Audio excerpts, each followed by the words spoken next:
still wants to contribute to this bill? I repeat, is there any member who wants to contribute? Mover. Thank you, Mr. Speaker. Mr. Speaker, in accordance with Standing Order 82.3, I will donate my 2 minutes only to the Leader of Majority. Only. It's all right. Leader of Majority, the donation is 2 minutes. Thank you, Honorable Speaker. And since I had not contributed to this debate, I just want to register my support for this bill, Honorable Speaker, and also assert, as was said by many members, that NGCDF is the most impactful fund that this country has ever had in the history of our independence, Honorable Speaker. True, Honorable Speaker, is just to say that NGCDF is not in competition at all with our devolved funds and our county governments. Honorable Speaker, if anything, NGCDF supplements what the national government is doing and also what our county governments are doing in offering services and service to the people that all elect us. And with those few remarks, Honorable Speaker, I wish to support, Honorable Speaker, and also support the national government affirmative action. Honorable Speaker, I think when we refer to NGCDF, we incorporate the national government affirmative fund as part of NGCDF, because as affirmative as it is, Honorable Speaker, it also serves in very good interventions on social programs that would otherwise not be under any program under the national government and even under the county governments, Honorable Speaker. And I commend our women leaders, especially our women reps, for the great work that they are doing across all our counties. In fact, Honorable Speaker, these women reps do much more than those who have more resources are doing in counties, Honorable Speaker. And I commend them, all of them, and I beg to support, Honorable Speaker. Otienda Molo.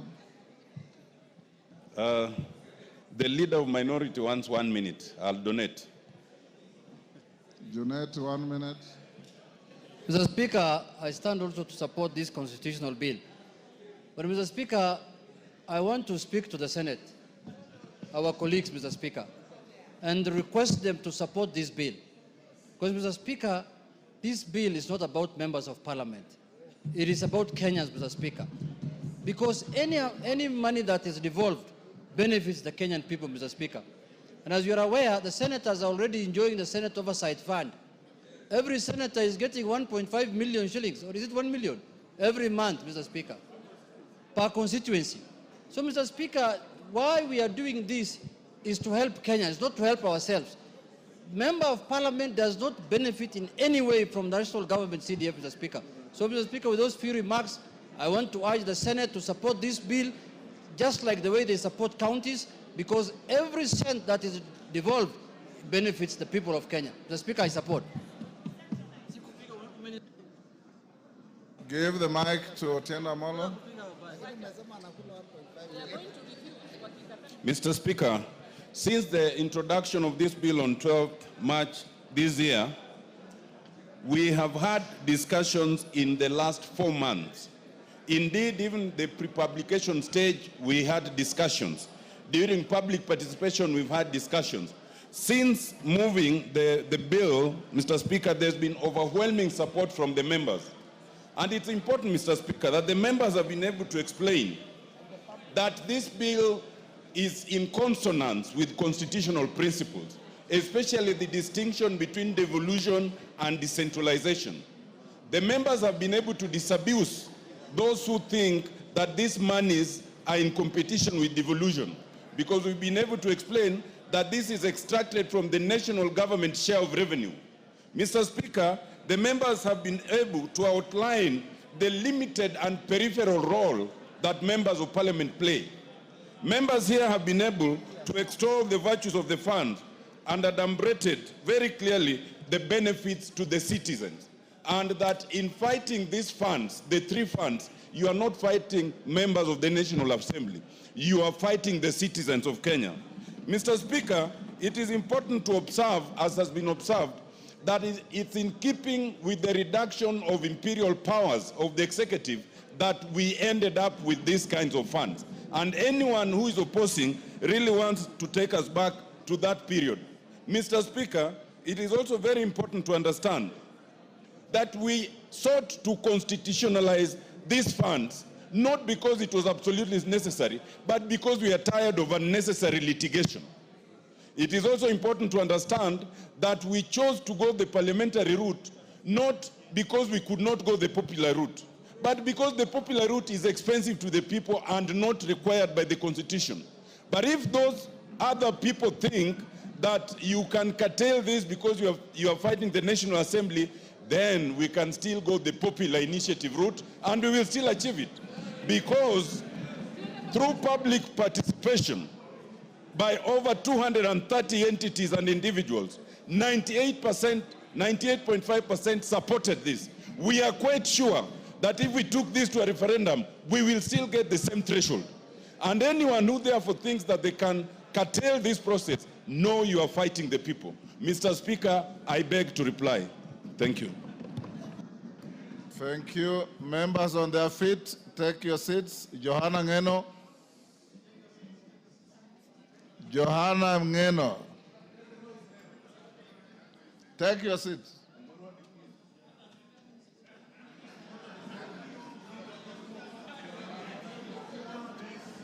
Then freeze where you are. Honorable members, this question that I'm putting does not require your immediate vote. I now put the question at order number 10, which is that the Constitution of Kenya Amendment Bill, National Assembly Bill number 4 of 2025 be now read a second time. I have been advised that we have the requisite numbers to vote. I now order that the division bell be rung for 5 minutes. As the division bell rings, the whips should be on your feet to ensure that none of your members who may be absent-minded loitering out there are called in to join in this vote. Now ring the bell for 5 minutes. Yes.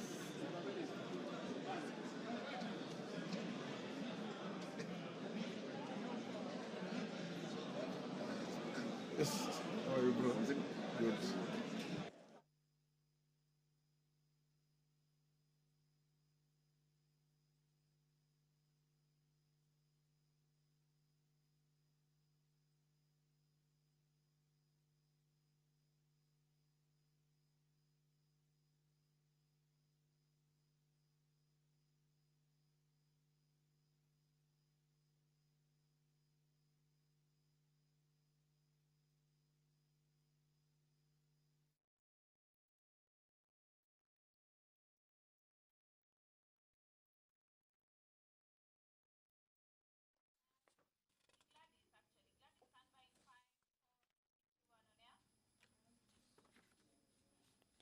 Well, that quorum bell on your end signifies the division on the Constitutional Amendment Bill 2025, where the Speaker of the National Assembly, Honorable Dr. Moses Wetangula, has directed that the division bell be rung for 5 minutes to allow members of Parliament who are still within the presence of Parliament to make their way back into the chamber this afternoon for the House to commence the vote on the Constitutional Amendment Bill of 2025. And this is a bill that is seeking to amend the Constitution. And among the amendments is that there be establishment of the National Government Constituencies Development Fund into the Constitution. And this is for the purposes of ensuring the provision of exclusive national government functions in each constituency. According to the bill, the National Government Constitutional Fund this being the National Government Constituencies Fund, shall be a national government fund consisting of monies appropriated from the national government's share of revenue as divided by the Annual Division of Revenue Act enacted pursuant to Article 218 of the Constitution, and the monies allocated under this article shall be considered as funds allocated to constituencies to the provisions as an Act of Parliament. The bill seeks to entrench a number of funds into the Constitution. Among them is NGCDF, the National Government Affirmative Action Fund, and the Senate Oversight Fund into the Constitution. During the debate on the bill that has just concluded this afternoon, after the mover of the bill, Honorable Ndiangui, was called upon to reply, members say that the enactment of the NGCDF, NGAF, and the Senate Oversight Fund into the Constitution will end the unnecessary litigation on the legality of the fund. The bill has a number of objectives. Among them is the establishment of the National Government Constituencies Fund into the Constitution to ensure reasonable access to exclusive national government functions in all the constituencies as envisaged in Article 6, subsection 3 of the Constitution, and ensure the participation of the people in the identification and multiplication as well as prioritization of the national government programs. The mover of the bill, just a few minutes, has just said that any person seeking to oppose this bill, the House will equally get the same response if it were to adopt. Ringing the bell. I hope every member is in the House.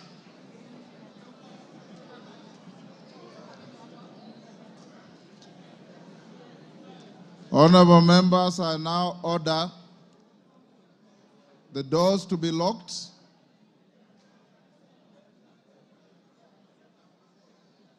and the bars to be drawn.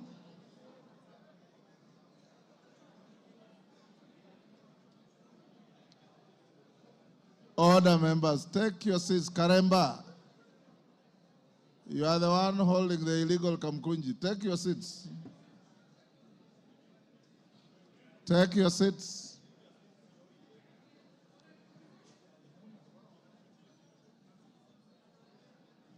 Take your seats.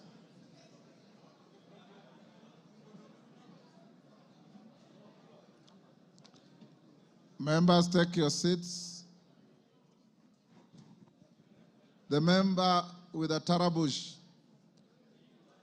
take your seat, Betsimba. I believe that is the correct name of what you are wearing on your head. It's called a tarabush, right?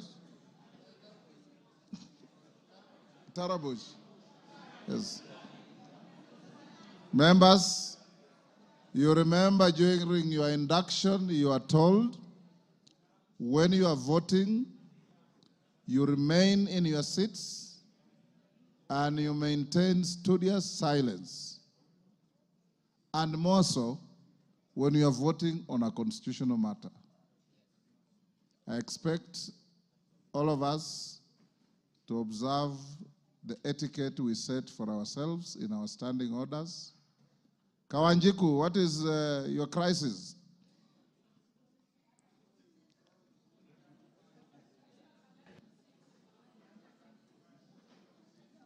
Very good. Members, for avoidance of doubt, I'll now remind you of the question, which is that the Constitution of Kenya Amendment Bill, National Assembly Bill number 4 of 2025, be read a second time.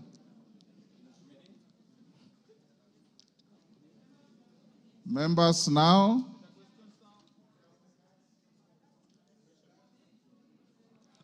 I give you 120 seconds to log in and don't vote. You'll just log in and wait.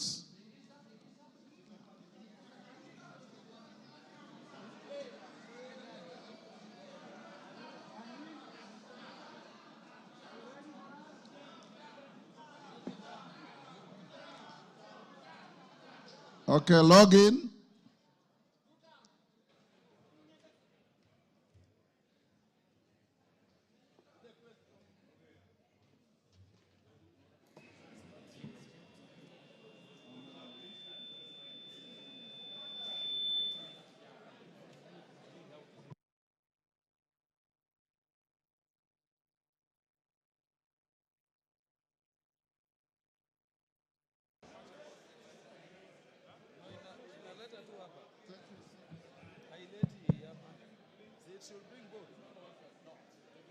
Don't vote yet. Just log in and be patient.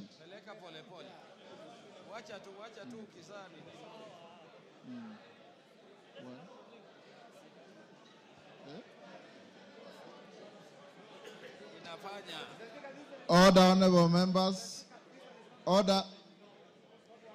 Order, members. Although it does appear overwhelming, but procedurally, I should still have tellers for yes and for possible no. So, whips, can you give me one teller each? Wamumbi, be a teller, but since you are voting electronically, remain where you are to vote. Millie, who is your teller?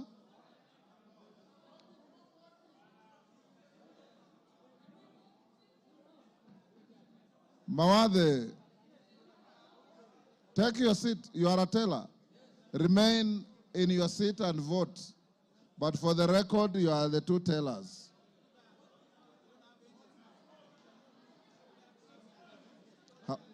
Don't vote yet. I'll tell you how many you are first. It has no expiry period. Just hold it.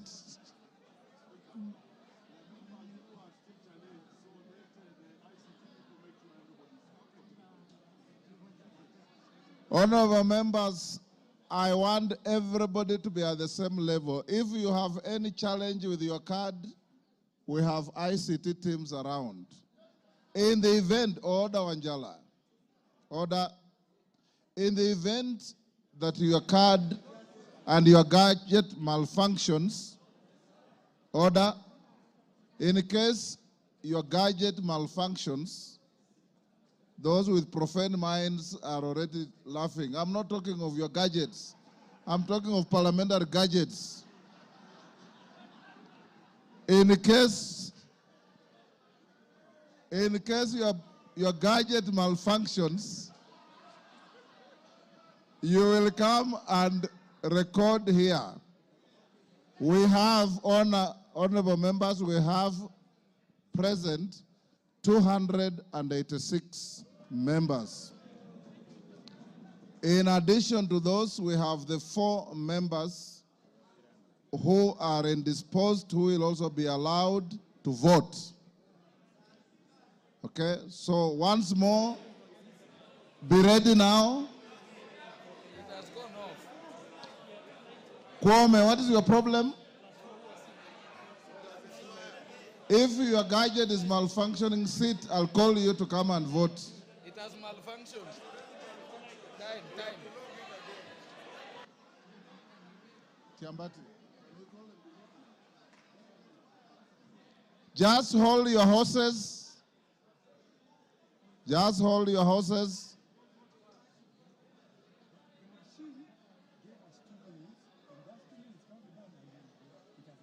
Okay. You can start voting now.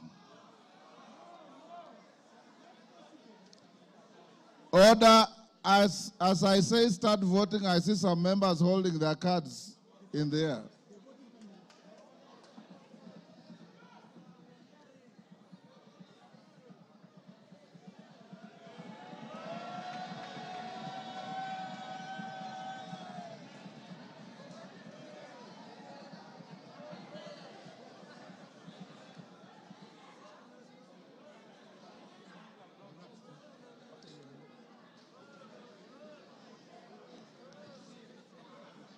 I said you vote in silence. And Wanjala, I said when you are voting, you remain in your seat. Go to your seat.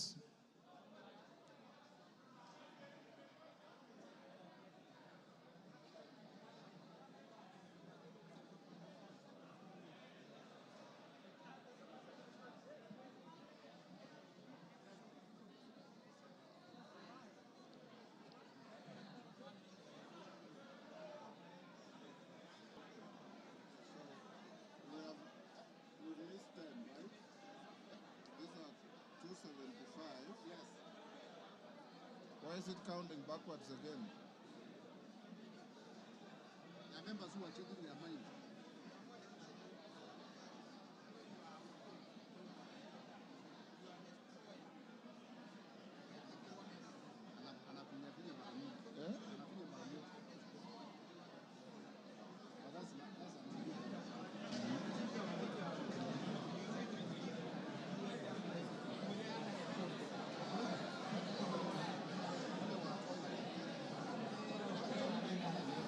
Members, voting electronically is now over. I will now deal with virtual voters first. Then there will be assisted voters.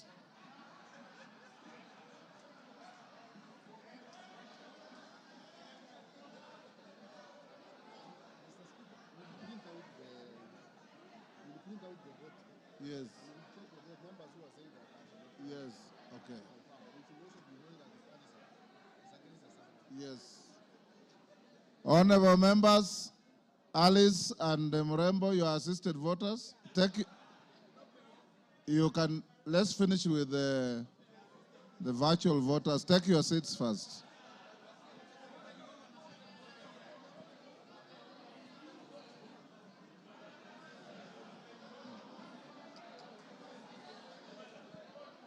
Have they locked in the...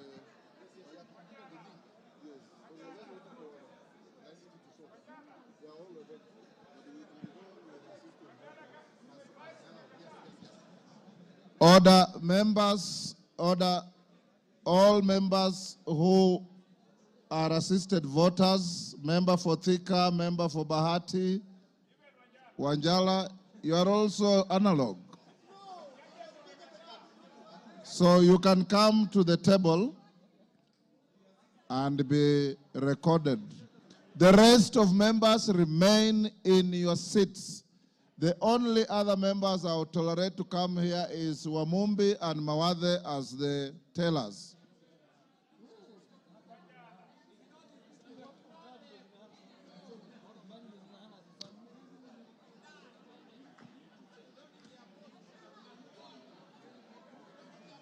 Order, members, order. The number of members flocking here as assisted voters far exceed the tally that I expect.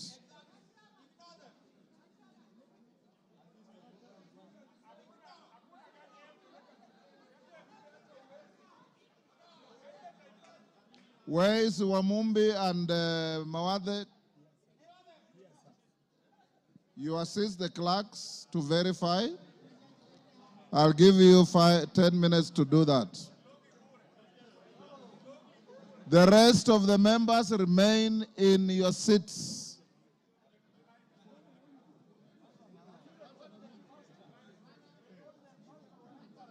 Tiambati, I give you 10 minutes for this.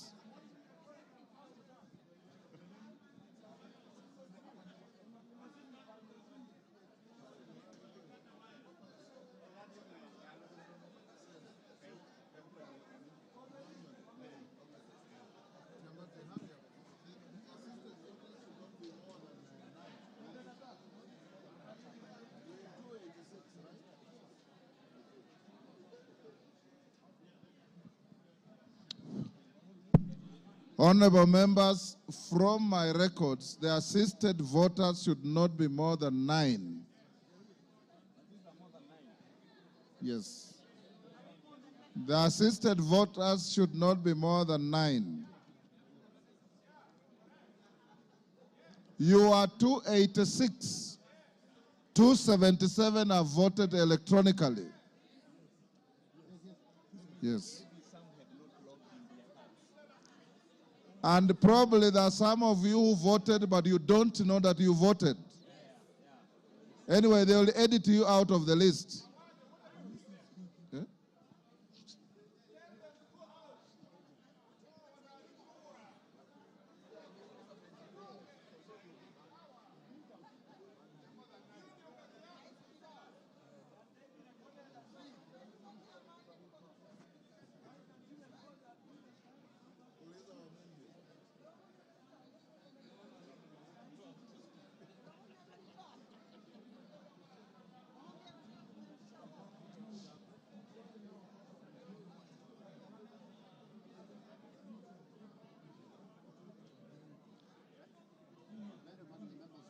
Yes. Are you getting some who already voted?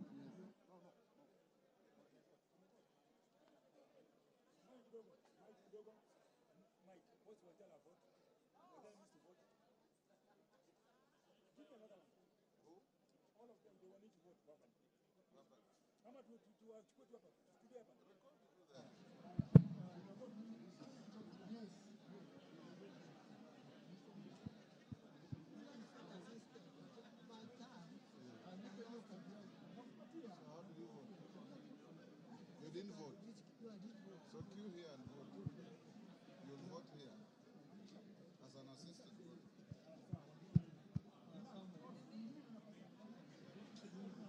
And for the assisted voters, once you have been assisted, you go and take your seat.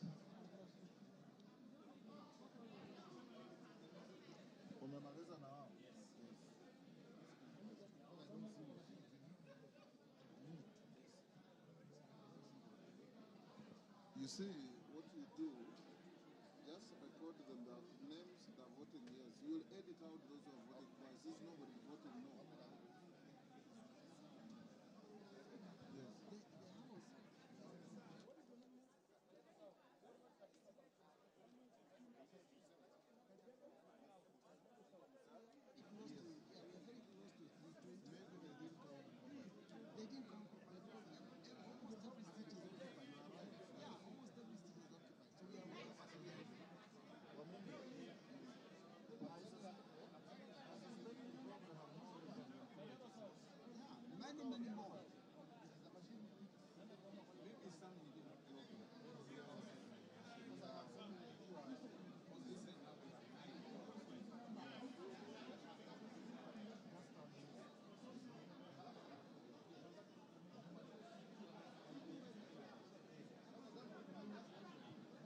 Robert, just stand here and do a hand count for me this side.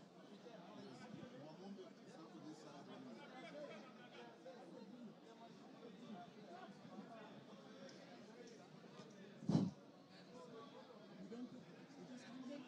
You just take the, just record. Order members, member for Moyale, take your seat. Parashina, take your seat.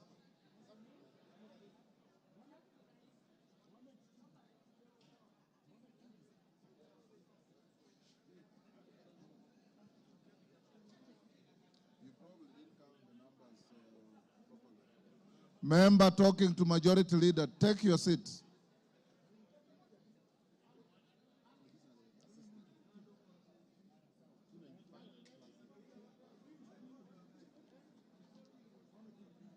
Okay.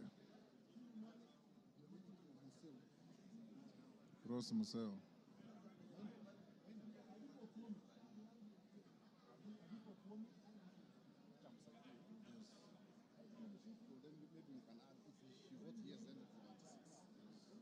And then the virtual ones.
supposed to be on your seat. Yes. Yes.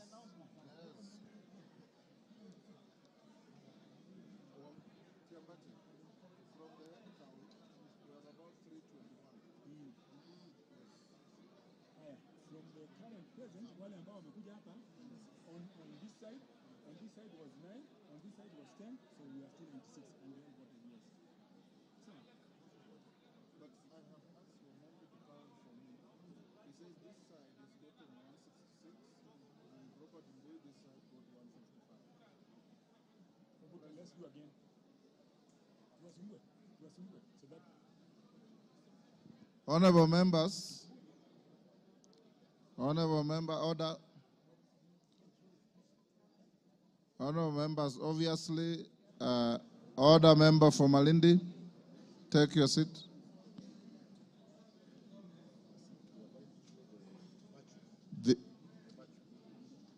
We'll stop to take the virtual vote as soon as they log in. Have you assisted them?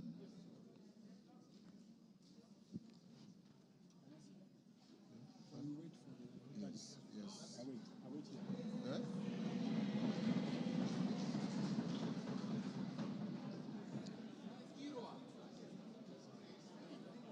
Honorable Kirwa.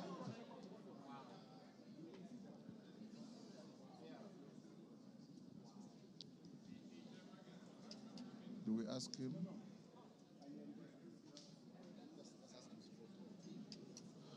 Honorable Kirwa, how do you vote, yes or no? Yes. Thank you. Next, we wish you a quick recovery. Next member.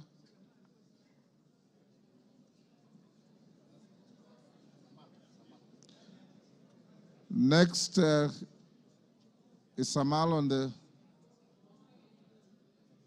put him on the screen.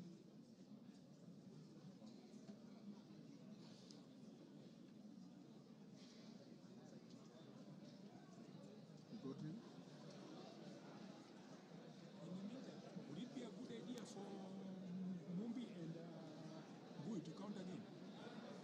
Would it be a good idea? That is Honorable Sloyer. Is that Sloyer? Honorable Sloyer, how do you vote? I vote yes. Thank you. We wish you quick recovery. Next.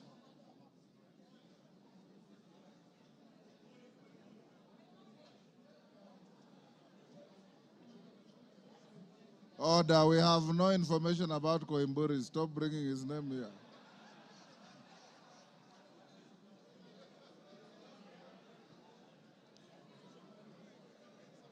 Honorable Samal, how do you vote? Honorable Samal, you voted yes. Thank you. Wish you quick recovery. The last one.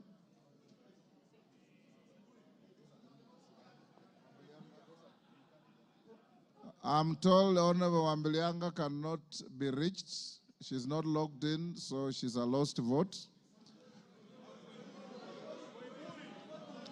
Who? Koimburi made no request to Mr. Speaker on how he wishes to vote.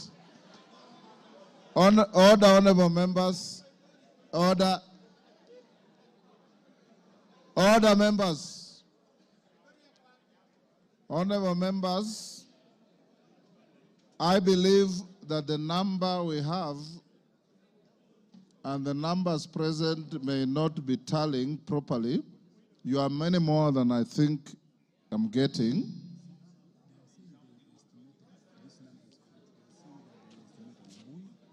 I want to ask the two whips. Osoro, stand here and count everybody on this side for me. Millie, stand here and count everybody on this side for me.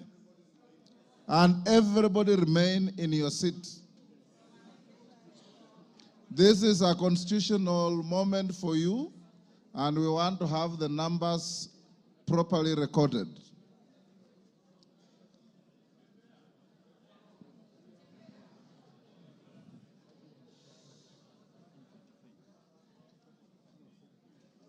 machine. They have registered 286. But those who voted are 277 electronically. Yes. Yeah, it's still here, yes.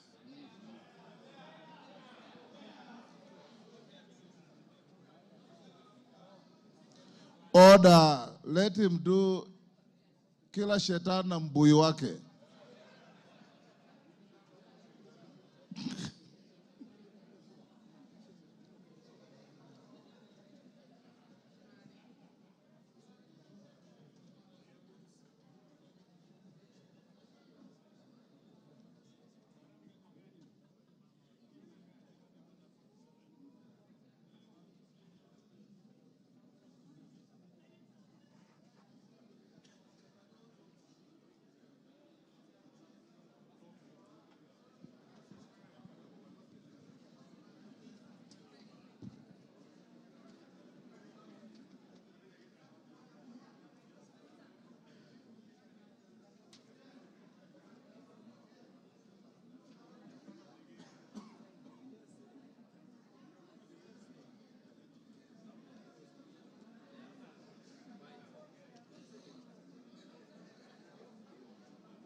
Yes, sir. Somebody has to pick it.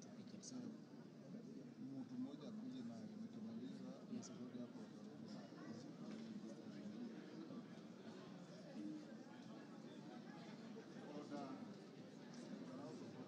nataka mtu mmoja akimaliza arudishe.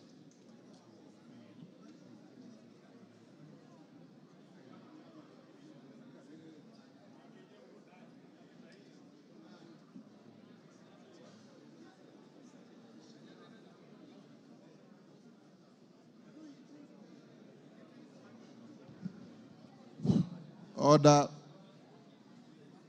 Mwango, take your seat. 304. Yes. Honorable members, we've now properly verified the numbers. Members who voted electronically, 277. Members who voted virtually on a special request and acceptance by the Speaker. Order member for nominated member. How many times do you members want to be told that when we are in a voting situation, everybody remains seated? You remain in your seats and learn from your leaders. You know, Jomo Kenyatta's book Facing Mount Kenya says, animals in the wild, small animals watch the behavior of the giraffe. And for this purpose, the giraffe are your leaders. The Junet has not left, Ichunga has not left, Osoro left, and merely because of my instructions. Watch them, they are your giraffes. Go and read Facing Mount Kenya. It is not the other Mount Kenya. It's Mount Kenya as seen by Mzee Jomo Kenyatta.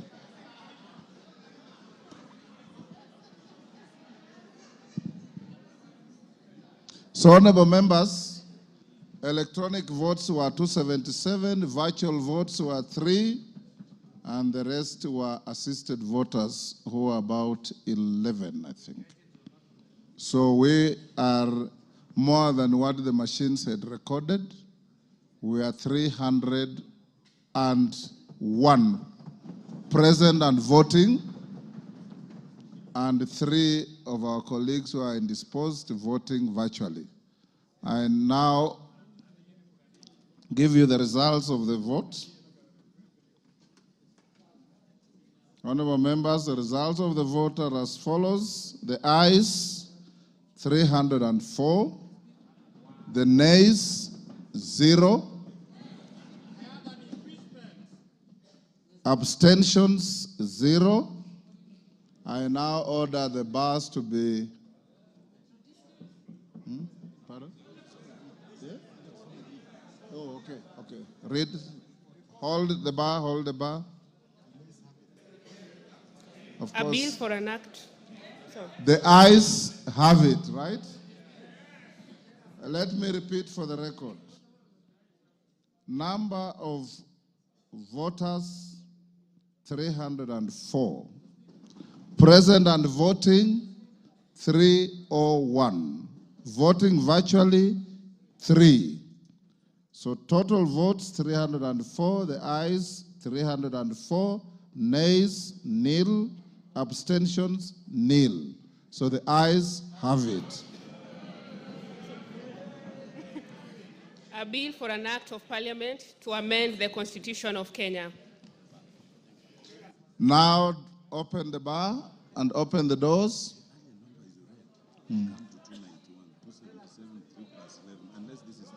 This is the 21. So you need to announce it. Honorable members, that is not the end of the vote. You will still have to vote in the committee in the third reading. So, honorable members, will you now be upstanding? Order number 11, Committee of the Whole House. Deputy Speaker.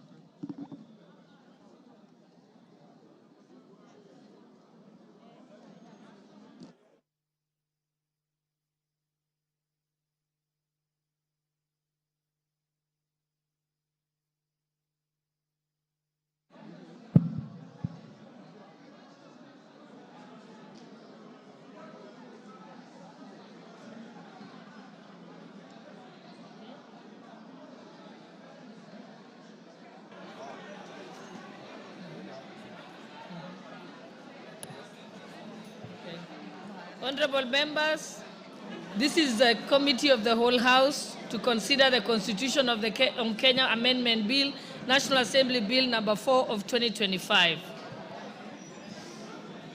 Clause 2.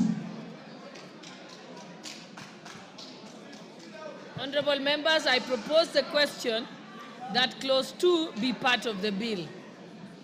Honorable members, I now put the question that Clause 2 be part of the bill. Will as many as of that opinion say aye? Aye. Will as many as of the contrary opinion say nay? The ayes have it. Title. I propose the question that the title be part of the bill.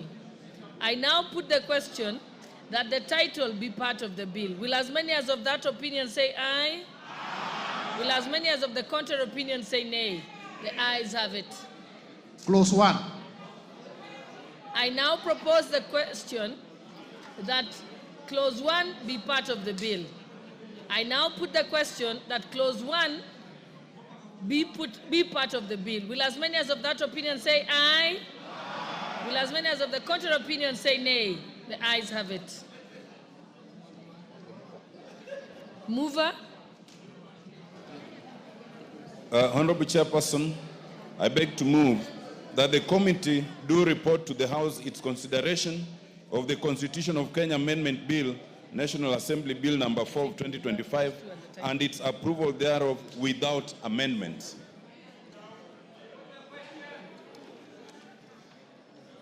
Honorable members, I now put the question, which is that the committee do report to the House its consideration of the Constitution of Kenya Amendment Bill, National Assembly Bill number 4 of 2025, and its approval thereof without amendments.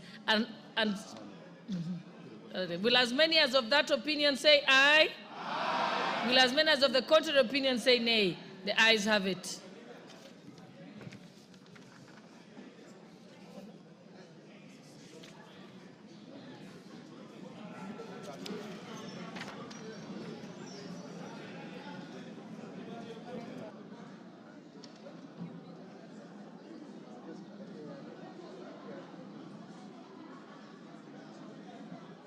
Honorable members, Mr. Speaker.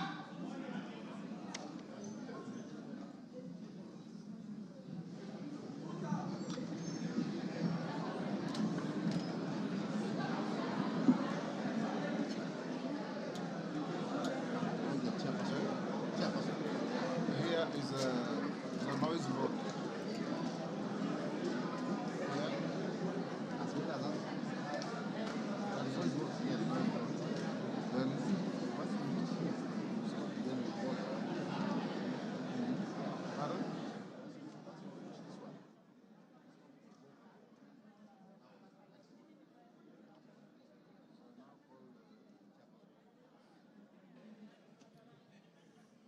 Mover, Chairperson.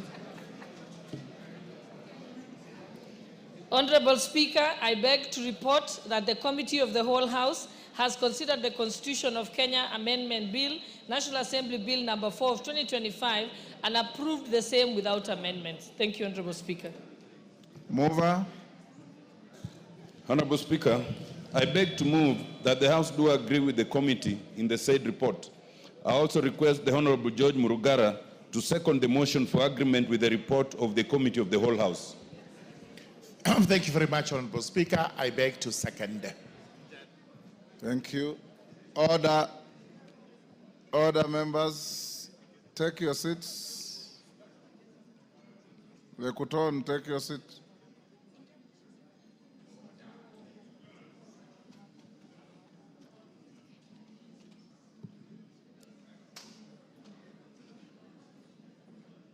Some members just enjoy running across the floor, even if you take them to take the nearest seat.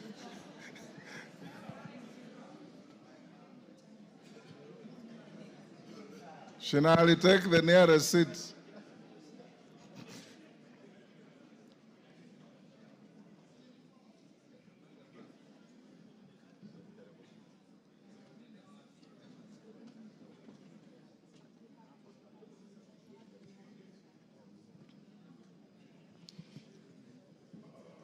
Honorable members, I propose the question, which is that the House do agree with the committee in the said report.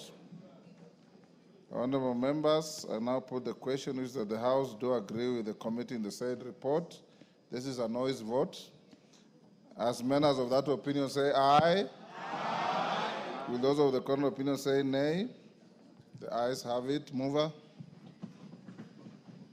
Hold on, mover. Take your seat.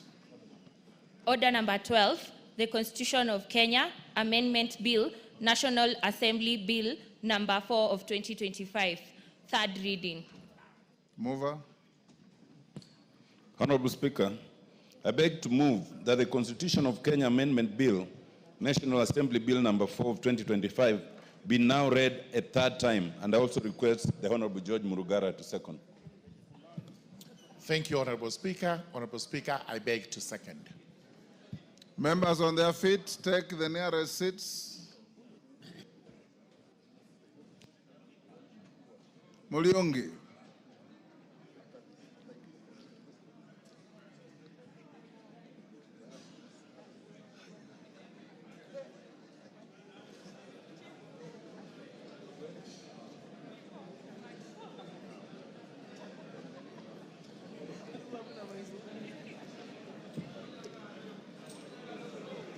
Take the seats, honorable members.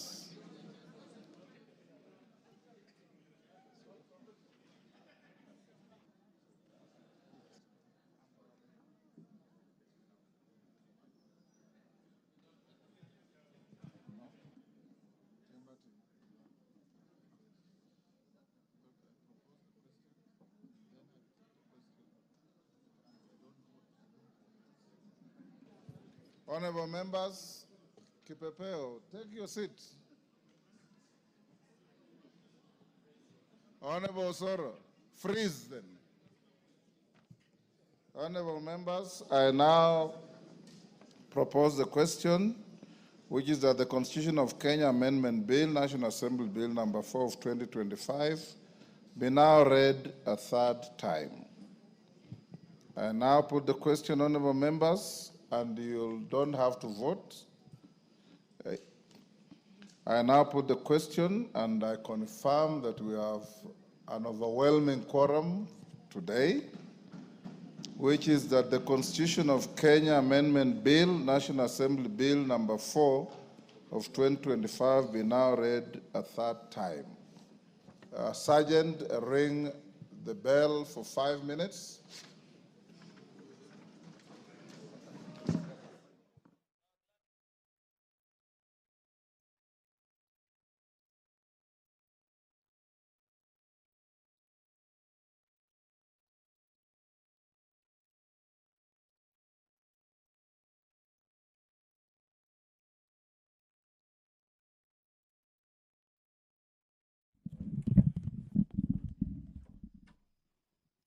The division bell is once again on ring mode as the Constitutional Amendment Bill of the year 2025, this being Bill number 4, is now on the third reading, with the Speaker directing that the quorum bell be rung for 5 minutes for members who had perhaps stepped out of the chamber to come back for the House to vote on the bill again. At this particular juncture of this bill, being stage number 3, the House will be voting again, like they did at the second reading, with the threshold being 233 members. The bill has already passed at the second stage of the bill, being an overwhelming vote for the bill. The total number of members who have voted for the bill is 304, who have voted to entrench NGCDF, Senate Oversight Fund, and GAF into the Constitution. Again, it's the 233, which is the required threshold, thereby surpassing that number.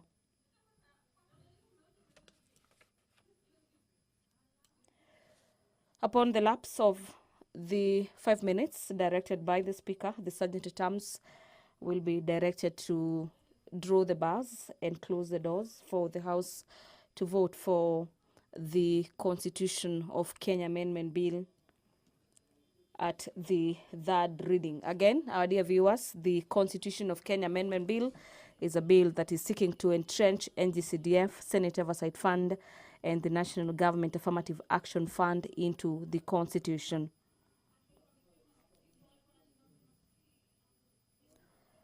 According to the movers of the bill, this bill being sponsored by two members, the member for Arieda, Honorable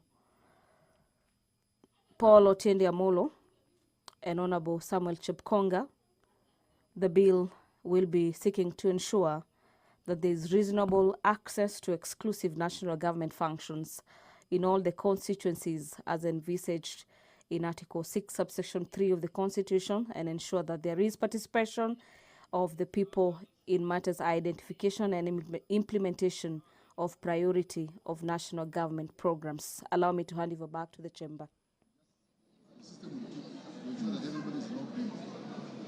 And members, you are already logged in, so this time round, don't disengage your cards, leave them where they are.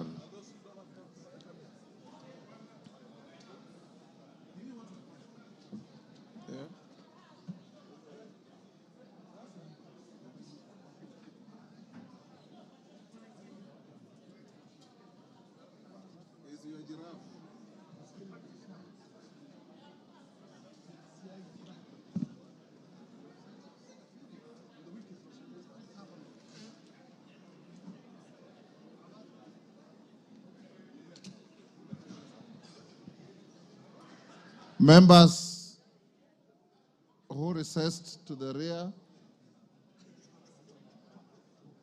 the 5 minutes are over.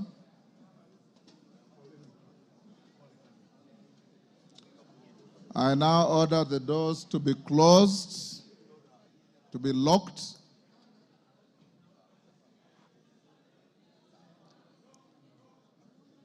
Lock the doors, draw the bars. Members, get to your seats.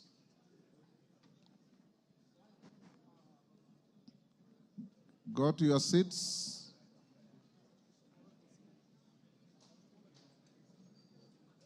Now, in the interest of time, members whose gadgets malfunctioned, we don't have to wait to start calling you. You can, as we go into the vote, you can start streaming to the table to record your vote. Members ready? Clerk, are you ready? Yeah? Don't log out. You are already logged in. If you haven't ensured that your machines are working, your gadgets, don't vote until I tell you to. I'm waiting for you.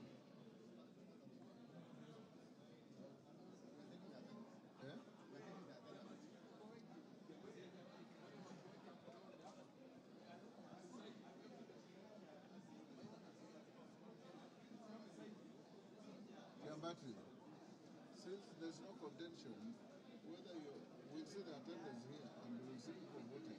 Yes. Can we tell them to vote now?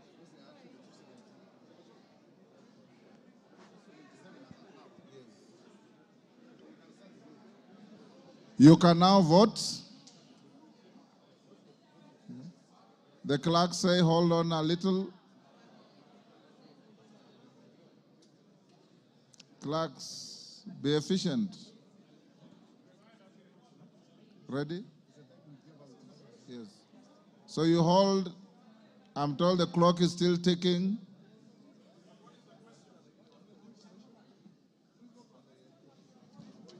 I already put the question. Kajwang.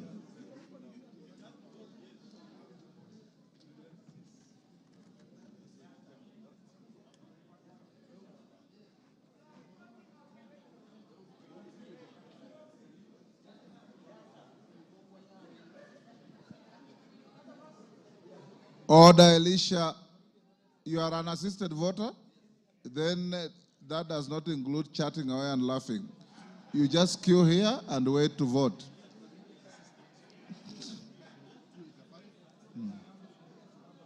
Ready?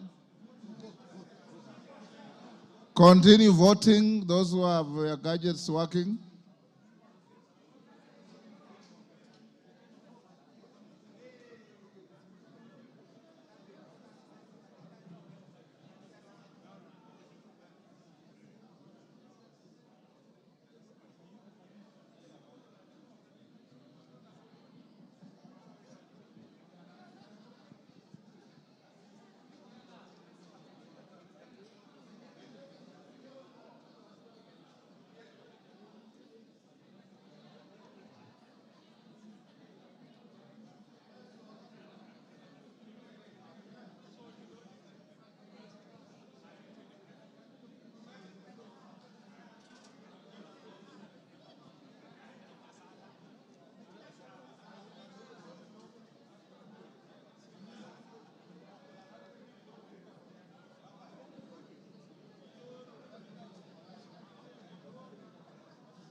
No.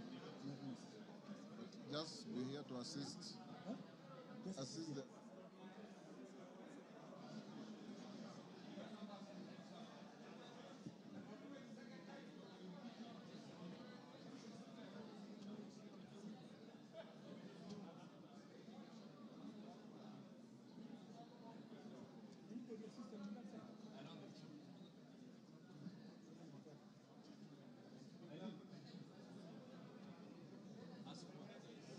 Assisted voters. There was Mrembo, there was Nganga. Or now your machine has worked.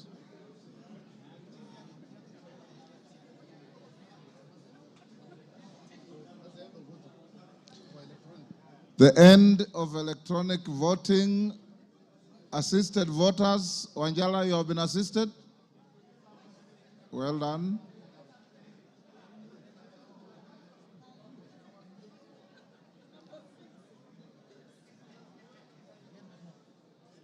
Taitum, you are also an assisted voter. The gadget is not working. What am I going to do?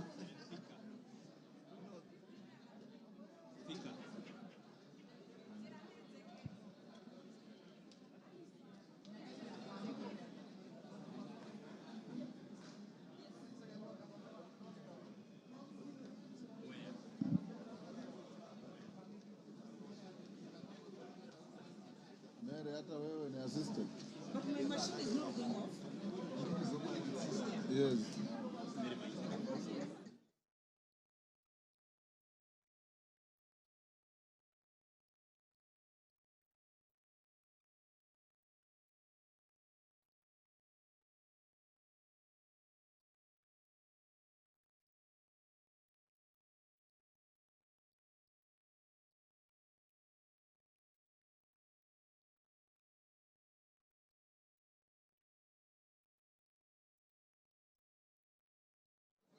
Has Honorable Rose Museo been assisted to vote? Yes, okay. Now go to the virtual voters. Honorable Kirwa, how do you vote? Yes or no? Yes. Yes. Yes, thank you.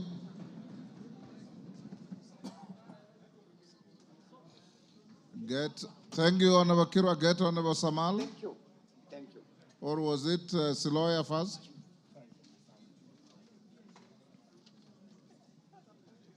Yes. Honorable Siloya, how do you vote? Yes or no? Yes. Thank you. Get Honorable Samal.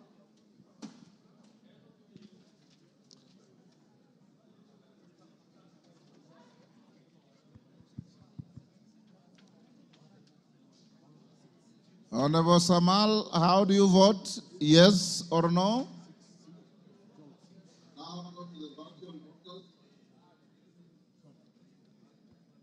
How do you vote? Yes. Thank you. Thank you. Is Wambilianga available now? Yes. Thank you. You can discharge on Wasamal from the screen. Yes. And this lawyer. 15. Plus this one is 285. 283. Yes. Did we lose some members? Yes. Yes.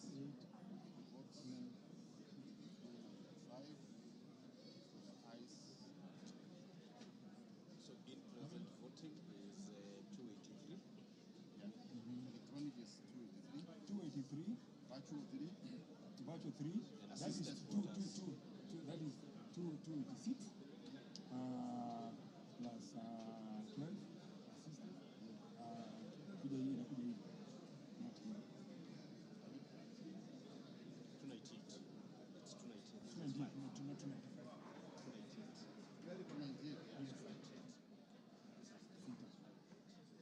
298.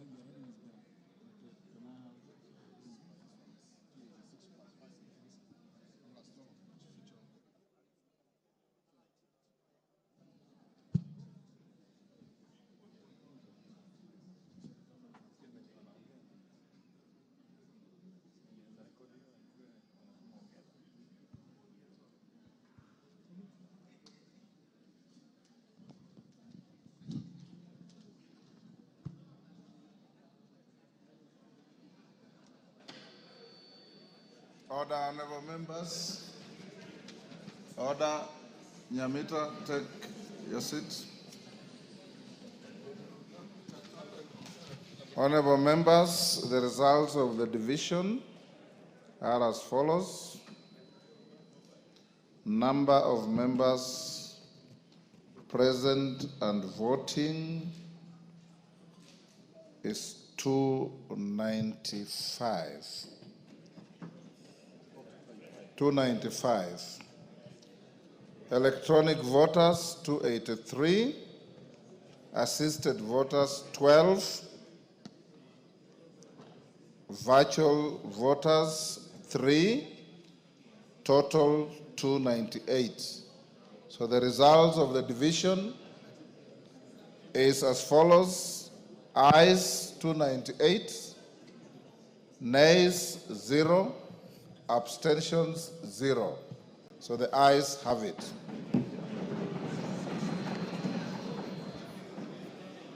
A bill for an act of parliament to amend the constitution of Kenya.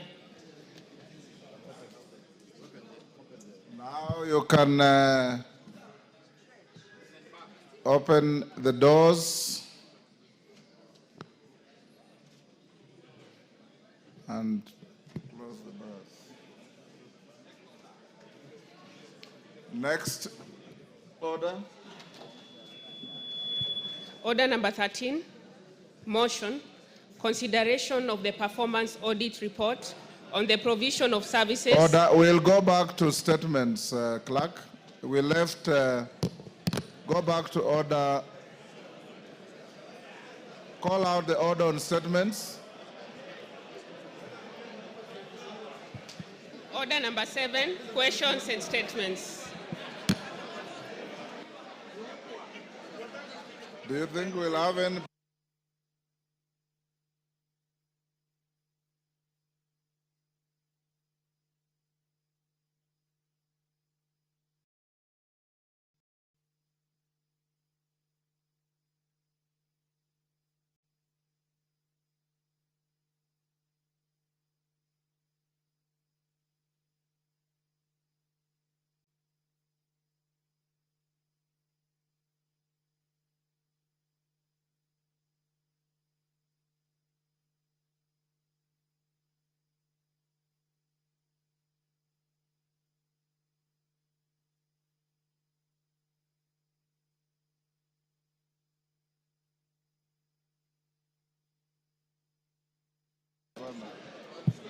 Members who had requests for statements. Where's my order paper?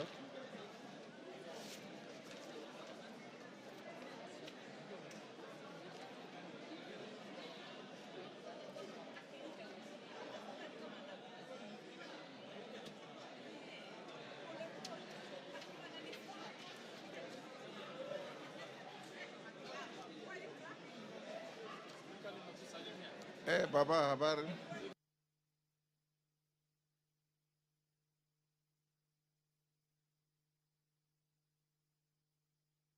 Order Beatrice Elachi. We are back to order number 7. The following members had requested to request for statements: Elachi, member for Isiolo. Elachi, go ahead. Give Elachi the mic. Thank you, Mr. Speaker. Mr. Speaker, I rise to request for a statement regarding the transitional mechanisms from the 844 to the competency-based curriculum education system.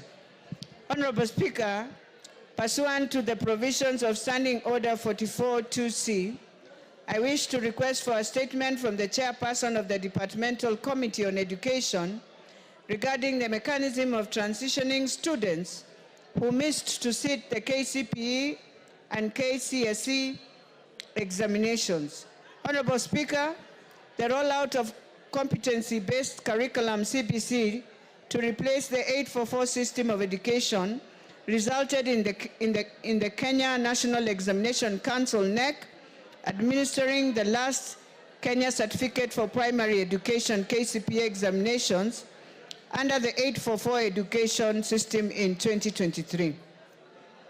Further, the final secondary school class under the 844 education system will sit for the last Kenya Certificate of Secondary Education KCSE examinations in 2027, marking the end of an era for the 844 education system and paving way for the full implementation of the CBC.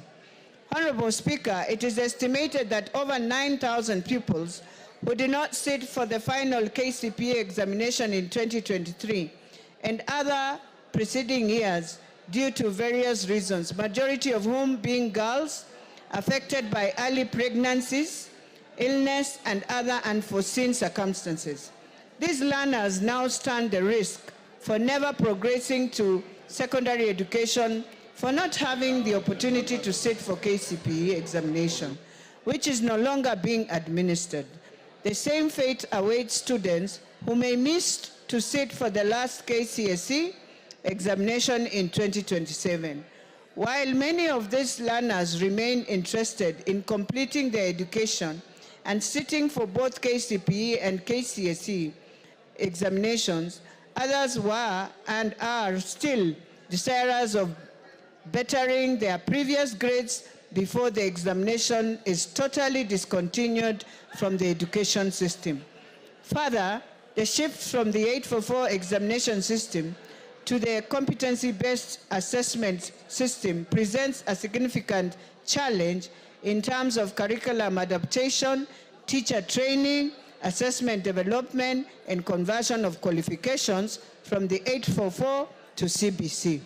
Honorable Speaker, it is against this background that I request for a statement from the chairperson of the Education Departmental Committee on Education on the following: measures that the Ministry of Education and the NEC have put in place to accommodate the learners who missed their KCPE exams under the 844 system, the conversion criteria for KCPE qualifications to the CBC assessment for purpose of transitioning to senior secondary school, the equivalent of secondary school under 844, clarification on whether there are any special arrangements, provisions, or remedial opportunities for these learners to sit their KCPE and subsequently KCSE exams, and the strategies the ministry is implementing to ensure students wishing to retake KCPE or repeat the KCSE examination will be allowed to do so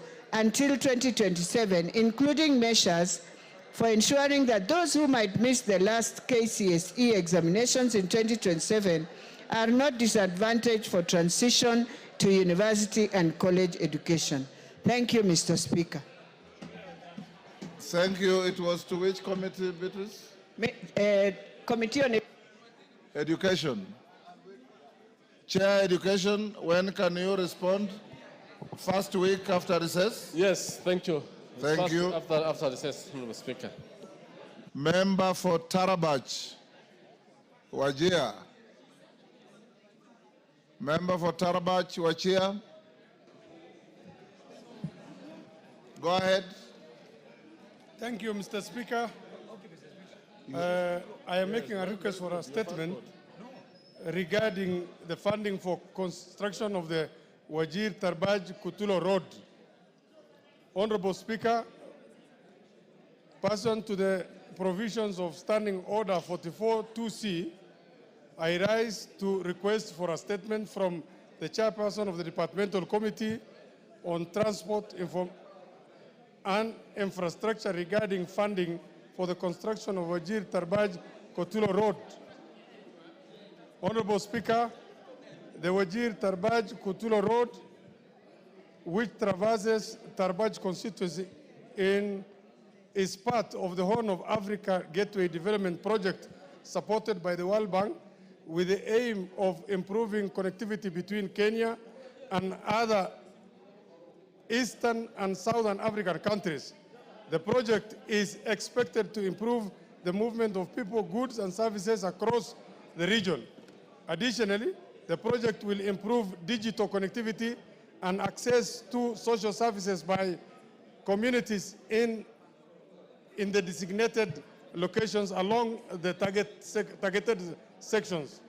Honorable Speaker, the construction of the said road in two parts, being the Wajir Tarbaj Road, which is Lot 1, and Tarbaj Kutulo Road, which is Lot 2, was advertised under tender number Kenya 2506/2022 and Kenya /2507/2022, respectively, heralding the hope that this largely marginalized region will finally benefit from the improved connectivity.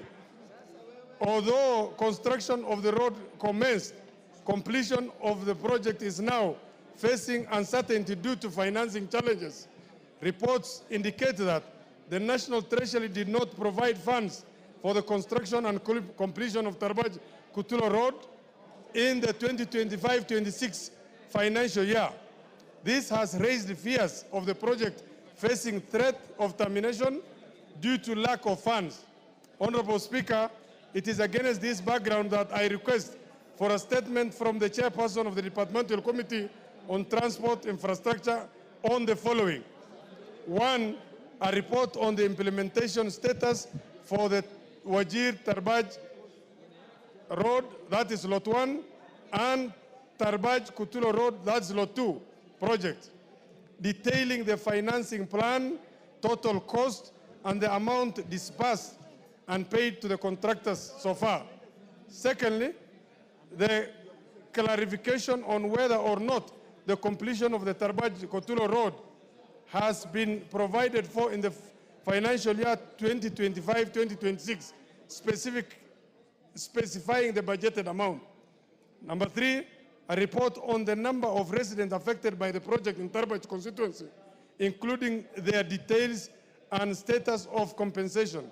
And fourthly, details of the corporate social responsibility initiatives earmarked for implementation under the Horn of Africa Gateway Development Project within Tarbaj constituency, the budgetary allocation, and the expected impact on the local communities. Thank you, Mr. Speaker. Chair Rhodes. Yes, Major Bashir. Honorable Speaker, I want to associate myself with the request for that statement because it's very, very important. Honorable Speaker, you know the Horn of Africa Gateway Road project that has also already been, work has started, but as we speak now, it's not only the section where the member of parliament has talked about, a number of sections, actually the contractors have sort of downed their tools because funding or budget has not been factored in. Honorable Speaker, remember, this is a project where His Excellency has pronounced himself to the fact that it must be done and completed by end of 2027. However, as it is now, it looks like it's going into headwinds. And this might affect the promise that has been made to the people of Kenya and to the people of Northeastern specifically, that the road from Mandera all the way to Madogashe in Isiolo will be tarmacked. Honorable Speaker, we want this matter to be taken with the seriousness it deserves, so that we want an answer as soon as possible. Thank you, Honorable Speaker. Roads. Chair Roads. Any member of Roads Committee? Oh, yes. Pardon? It doesn't matter. You take your seat. I was asking for the Chair Roads. A clerk inform the Roads Committee to bring a response the first week after recess. Honorable Tubi, I thought you were trying to alert me to give you an opportunity to request for your statement. Yes, sure. Go ahead. Thank you, Mr. Speaker. Although I wanted to talk about that one. Just go to your statement. Because it starts from my county. The whole road, Horn of Africa starts from, and it has stopped. Anyway, thank you, Mr. Speaker. I'm also boarding that horse when it comes. Mr. Speaker, sir, I am standing to request for a statement regarding insecurity in Isiolo County. Honorable Speaker, pursuant to the provisions of Standing Order 442C, I wish to request for a statement from the chairperson of the Departmental Committee on Administration and Internal Security regarding insecurity in Isiolo County. Honorable Speaker, there have been reported cases of insecurity in Isiolo County allegedly by persons sponsored by the governor of Isiolo County. This has caused havoc to residents, including the members of the County Assembly of Isiolo. For instance, on June 25, 2025, the said group of assailants attempted to illegally invade the County Assembly during its sitting while debating on a motion on impeachment of the governor, resulting in destruction of properties and injury to persons. These security concerns that have deeply unsettled the residents of Isiolo County.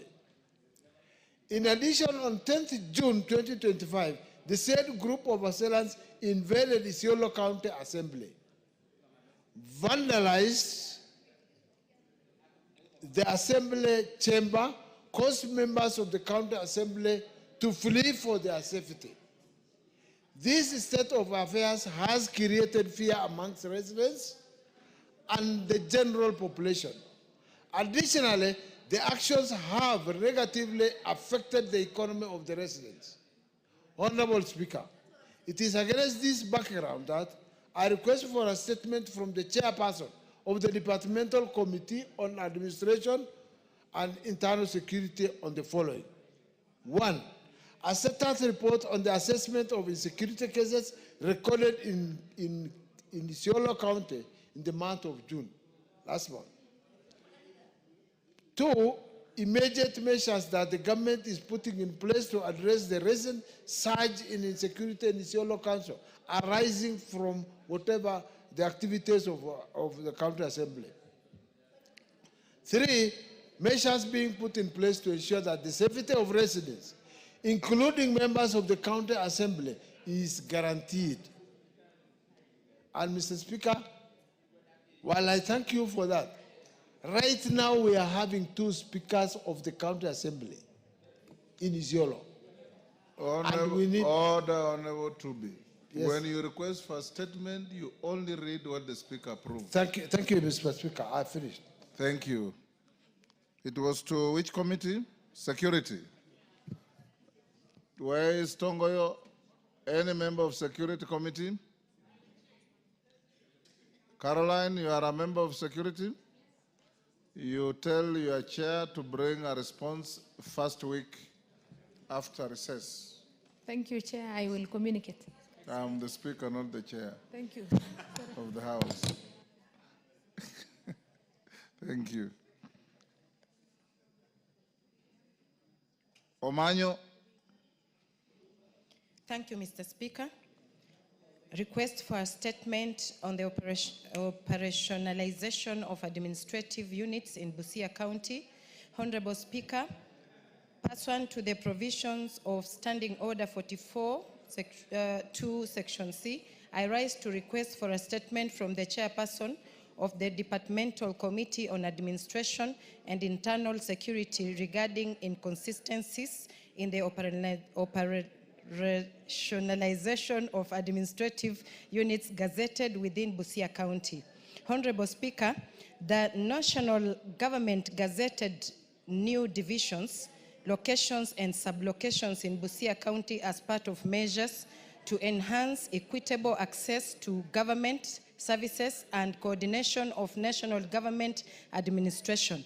However, the administrative units have been inconsistently and selectively operationalized in Teso sub-county, leaving out those within Busia County, Busia sub-county. They include Buhayo West Division, Mundika, Bugengi, Esikulu, Lunga, Buyosi, Murende, and Nasira locations, and Hungungu, Mundulusia, Budokomi, Munongo, Bukalama, Mujuru, Indoli, Sihabwa, Burumba, Bulanda, Mabale, Madele, Namikoye, Siamahanga, Nyibura, and Sikoma sublocations.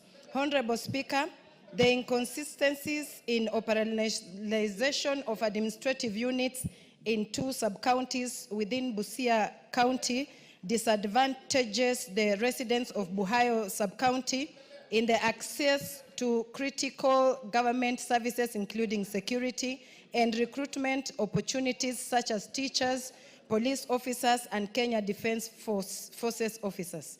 Honorable Speaker, it is against this background that I request for a statement from the chairperson of the Departmental Committee and Administration and Internal Security on 1, a report on the status of operationalization of the above-mentioned administrative units in Busia sub-county to improve service delivery, address security concerns, and enhance equitable access to opportunities dependent on administrative units. 2, a report on the reasons for the delay in operationalization the gazetted administrative units in Busia sub-county, including the circumstances under which the administrative units in Busia sub-county were left out in the operationalization of units in Teso sub-county, and 3, measures being taken to operationalize the gazetted administrative units in Busia sub-county and the timeline for their activation. I thank you, Honorable Speaker. You are done? Yes, Odanga. Yes, give Odanga the mic. Thank you, Honorable Speaker. I want to thank Honorable Manyo for coming up with this issue of seeking a statement. Indeed, these administrative units were gazetted in the year 2017, and it has taken so long for the government to operationalize. Last December, I did write and went to the Office of Interior, and we were promised that the division, particularly Buhayo West, and the sub-locations and locations were going to be operationalized, I believe that with this statement, the ministry will move with speed to ensure that they are operationalized for purposes of bringing services closer to the people. Thank you, Honorable Speaker. Yes, Chair Security, Ngalechei, can you bring a response within the first week Yes, Mr. Speaker. I'll after convey, recess? yes, I'll convey the message to the chair. Thank you. Wamrada.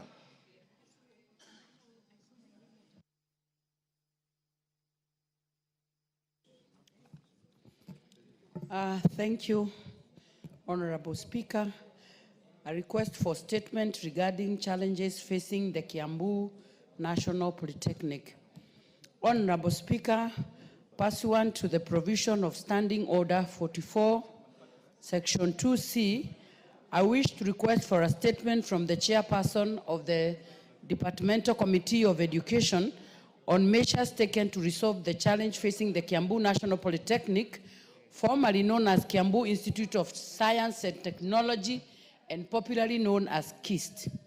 Honorable Speaker, Kiambu National Polytechnic, formerly known as Kiambu Institute of Science and Technology, is a national TVET institution established in 1973 and fully accredited by the Technical and Vocational Education and Training Authority to offer diploma, craft, and artisan courses.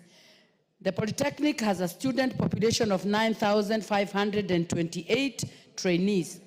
Despite its vital role, the institution faces various operational challenges, including a severe staffing shortfall, notably based on TVETA recommended student instruction ratios of 1:15 for practical classes, 1:30 for theory, and 1:10 for high-risk workshop.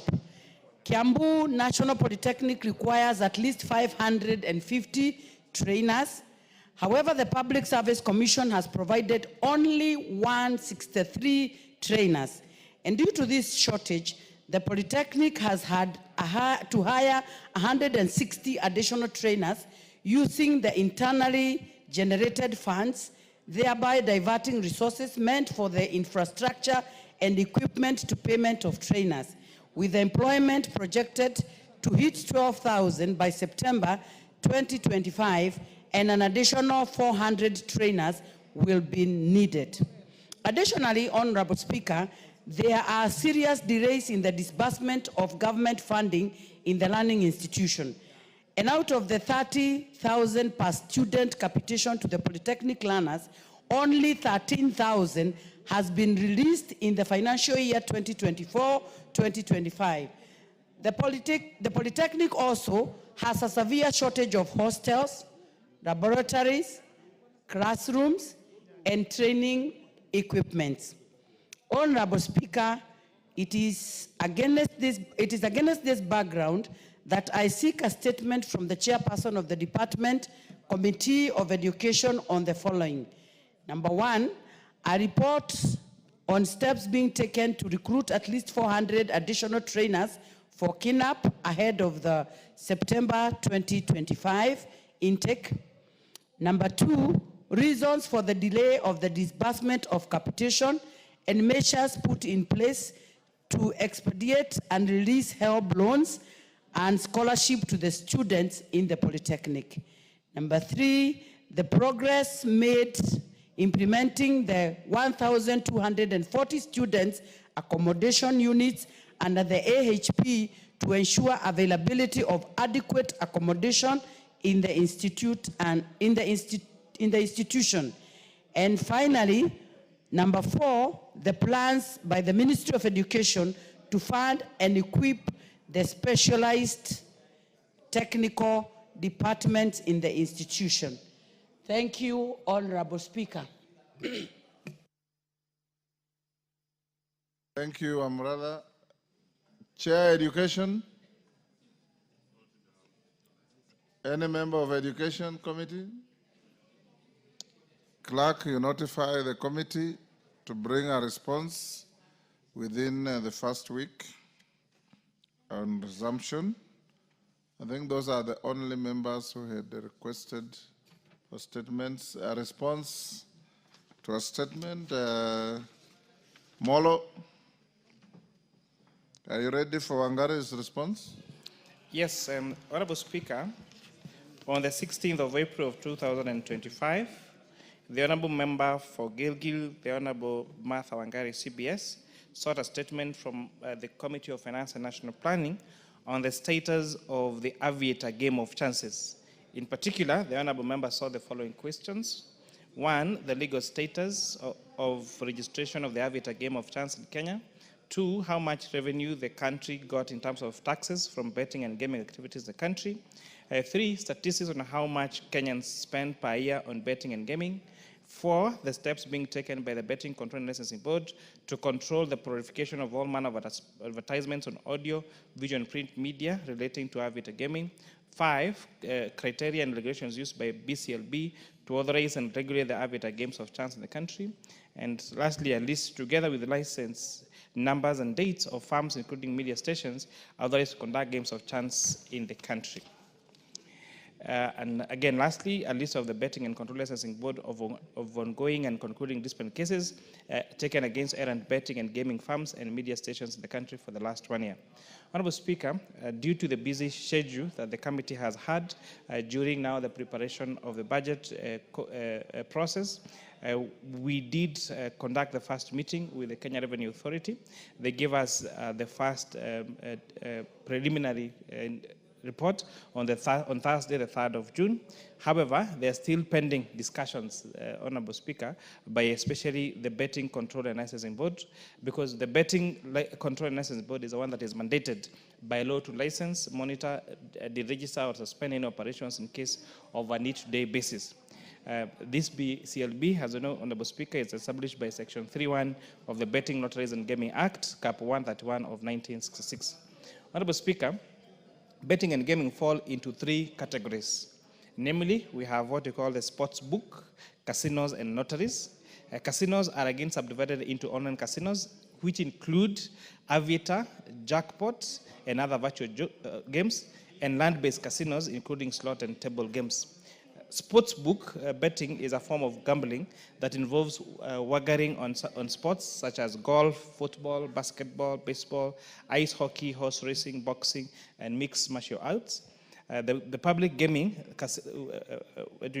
commonly known as casinos, consists of online gaming and land-based casinos.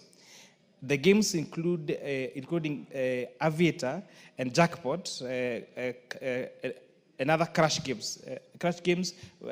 Visual games, table games like blackjack, poker, and roulette. We have other games like slot games, etc. The lotteries are a form of gaming conducted by registered institutions to raise funds for charitable purposes under Section 36 of the BLC Act, and are done by buying raffles or lottery tickets, and draws are conducted to determine the winners. I think we are all, probably all of us participated in them in our church harambes since we were little. The taxation that exists on this particular Aviator and Jackpot gaming is we have a 5% excess duty on all deposit or stakes placed by punters.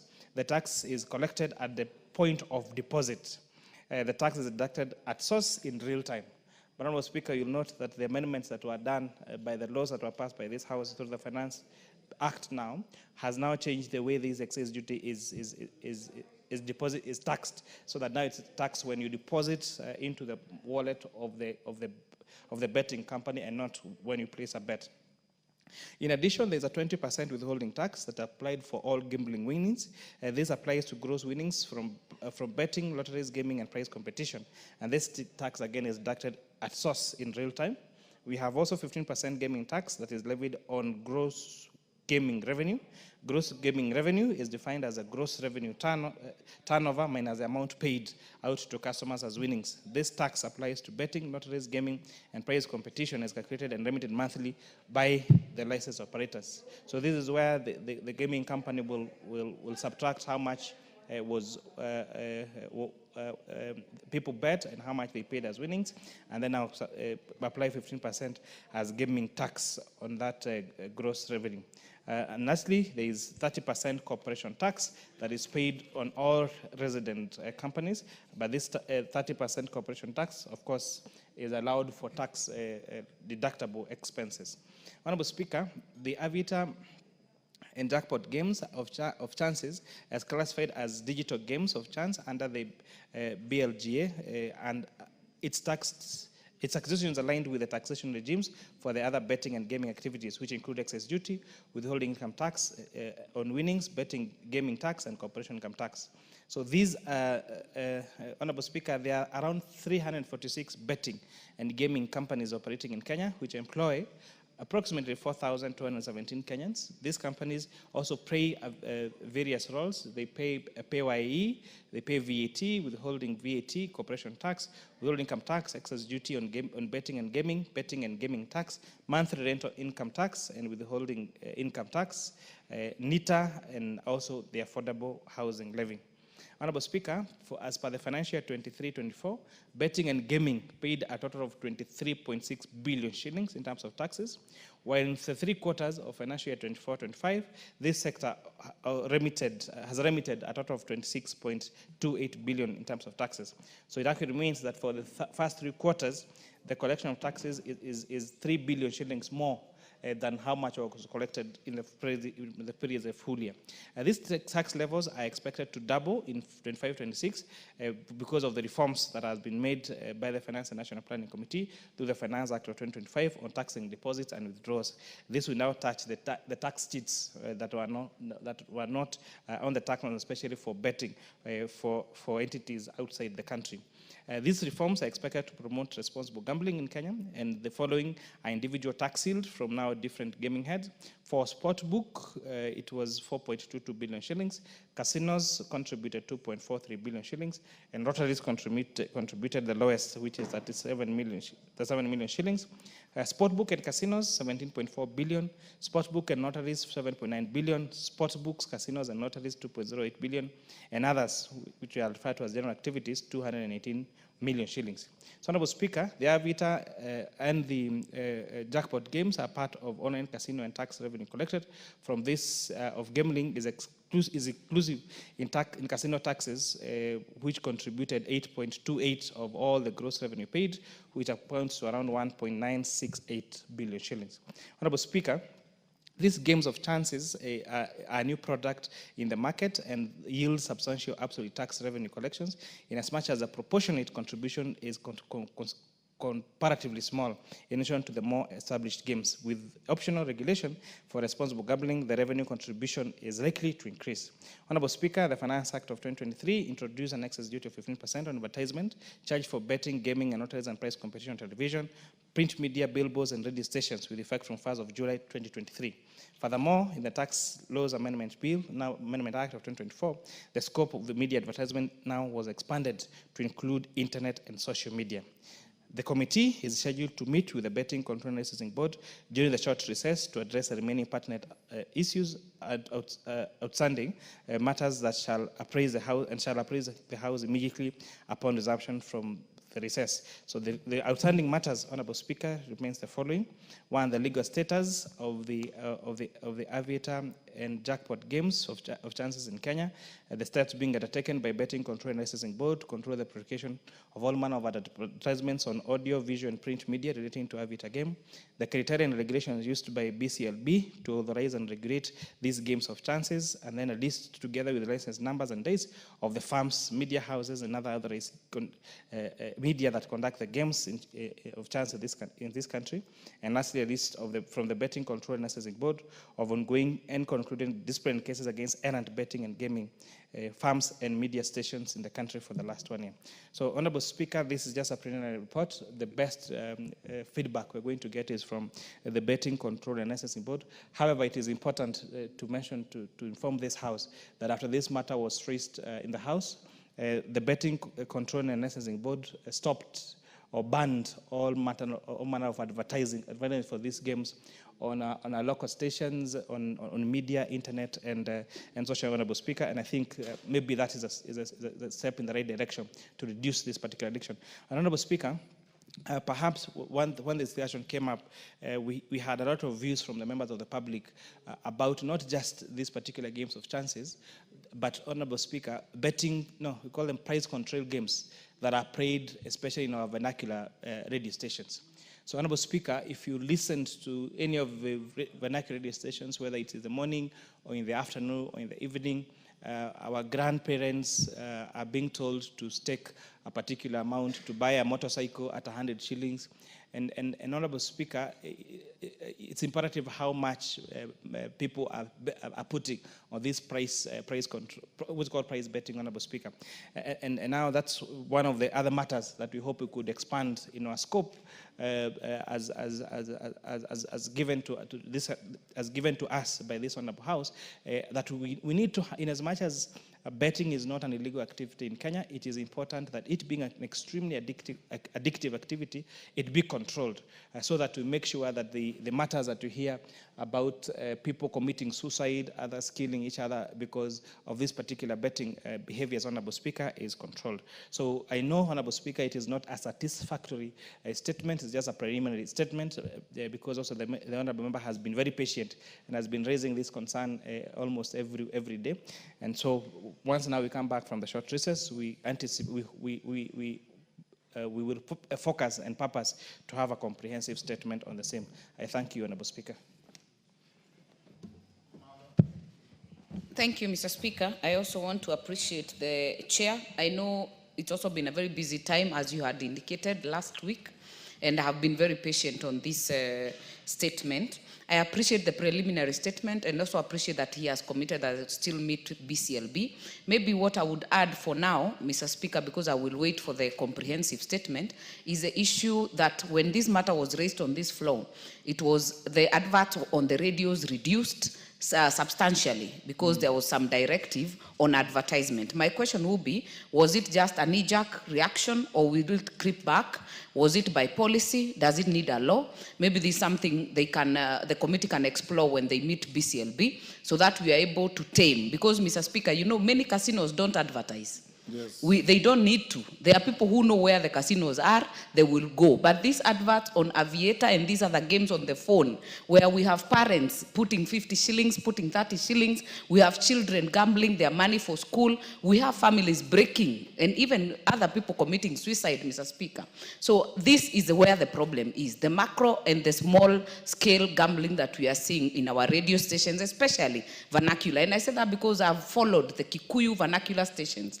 In fact, even a song cannot end, 3 minutes of a song, Mr. Speaker, without an advert for gambling, and especially this Aviator. So I hope the committee can go to the bottom of it so that we have a position legally on policy and the advertisement on radio, on media, on the internet, so that we can protect our population, Mr. Speaker. I hope that the committee will give the substantial statement when we come back. I thank you, Mr. Speaker. Yes, Mboko Milemba Mwalimu. Thank you. When Honorable Wangari raised his statement, I got interested in this matter, and later on, I realized that the so-called Aviator and other methodologies of gambling are all over houses. And Aviator is very well known by both kids and even the mamas in the village, and it's really riding high. And later on, when I talked to the teachers recently in Mombasa, they told me that most of even our teachers are now suffering seriously because some of them even end up committing suicide because of gambling, especially the Aviator and other gambling methodologies. So therefore, I think the chair should not just concentrate on the taxes as he has done, though the question indeed asks about the taxes they are paying. But indeed, I think the asking of the question in relation to the taxes was supposed to bring out that what's the benefit of this as opposed to what also we are receiving as a country. And I think there's need for serious control when the committee sits to get a proper statement to actually limit the number of times these advertisements are done and how it's done, especially in the vernacular languages. This is killing the society. We lost a teacher in in Ndiangui who committed suicide because he took a loan and then took it to betting and then lost all the money, was also my official, and it's not doing us any good. Thank you, Honorable Speaker. And when you bring your comprehensive statement, you can address all those. Honorable members, allow me to acknowledge Ngoto Boys High School from Makueni County in the public gallery. On my behalf, on behalf of the House, I welcome them to Parliament. Thank you. Next order. Yes, Mwalimu. I'm sorry to, Speaker, to interrupt. I had seen the chair of health in the House. Honorable Speaker, the President did pronounce himself on SHA, especially on the registration of SHA, in terms of are you able to register for 1 month and then continuously so until the year ends, or must you register the whole year?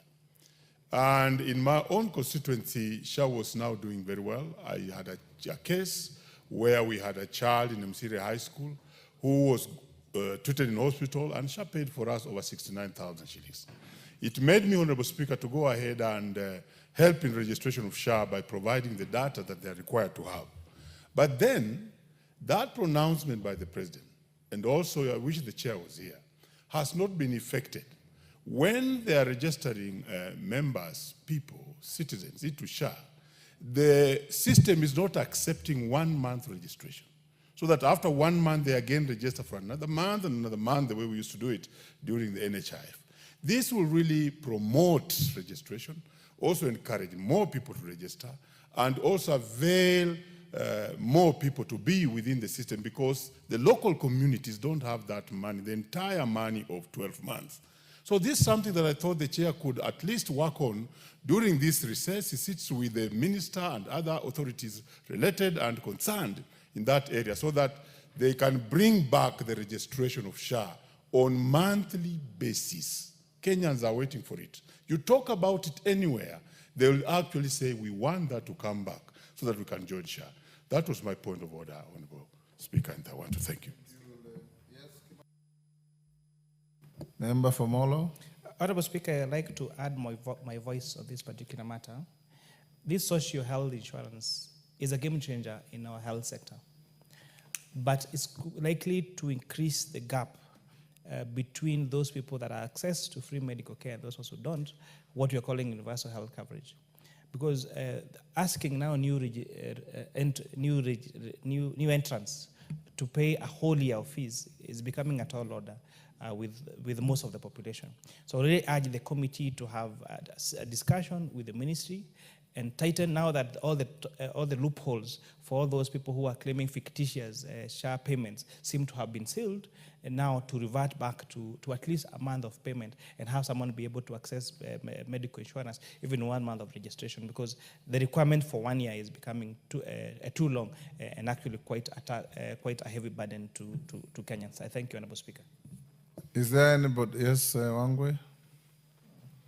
Thank you, Honorable Speaker. Honorable Speaker, on this issue of SHA, there happens to be an issue of when the contributant is unwell, admitted to hospital, and at what stage is he now going to pay for SHA? Honorable Speaker, the future seems to be stretching, such that for the government to plan well, here comes a situation where a patient is admitted today, he comes in today, and now subscribes to a whole year's payment today. What happens to the concept of planning? What happens to how is going to pay, how the government is going to fill the gap? Therefore, Honorable Speaker, I feel the committee should review, look at it in holistically and advise on how well are we going to look at the issue that payment should be somehow consistent but not instant, as into when you fall sick today and you go for admission and you pay. Honorable Speaker, a case in time is a situation where we need to pay for CT scan, for example. Because it's expensive, I now move in and pay the 7,000 today. How about if X number of people pay today that amount? It means the drawback is going to be expensive to the government. So what I feel, Honorable Speaker, is let's have a substitute move and look at it holistically and plan. Actuaries should come up with a formula to help SHA plan on how to mitigate such a situation, Honorable Speaker. Thank you, Honorable Speaker. Member of Health Committee. Yes, Odanga. Thank you, Honorable Speaker.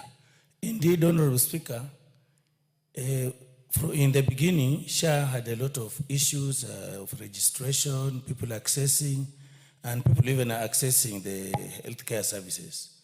But today, moving around the countryside, you will find that many people who are members of SHA are now accessing the services more than before. And we need to really strengthen this. I want to agree with the Honorable Mboko and the Honorable Wangwe that the instant payment should be stopped so that we pay, monthly, the way we used to do in NHIF. It will become easier and more attractive to our people. Thank you, Honorable Speaker. Pasaris, you're a member of the committee. Go ahead. Thank you, Honorable Speaker. Honorable Speaker, I want to lend my voice to the conversation that's going on SHA. I think in the beginning, when we used to have NHIF, you had to have a 3-month waiting period before it could be utilized. But with SHA, we said that anybody who walks into a hospital, whether you're registered or not, you will have access to universal health care. Honorable Speaker, just recently we had a street lady who was pregnant, and I met her, and I tried to get her an ID so I could register her for SHA. But unfortunately, the ID has not come out yet, and she ended up having an emergency cesarean. But the hospital, Pumwani, actually took her through the social services department, realized that she was a street girl, and then eventually just let her off. But the fact remains that even us right now as parliamentarians, we're paying our SHA deductions every month.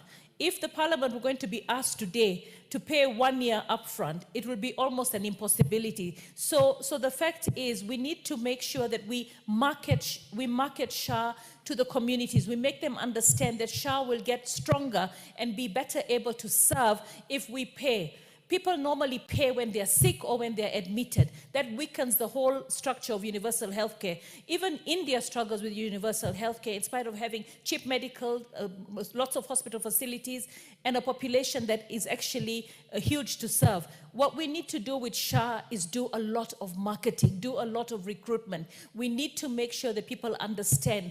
And then the people out there, if you can afford 1,000, or you've been assessed to be able to pay 1,000 premium or 2,000 premium, you have to pay the rate that is given to you based on the assessment. If your assessment has been done wrong, go and have it queried. The fact is, if we want this country to be able to offer universal health care, we need to be able to pay the premiums. So let's not wait until we are sick. And I think that message has to be taken to the communities, taken to the various institutions, taken as well to the grassroots, because people join SHA when they are sick.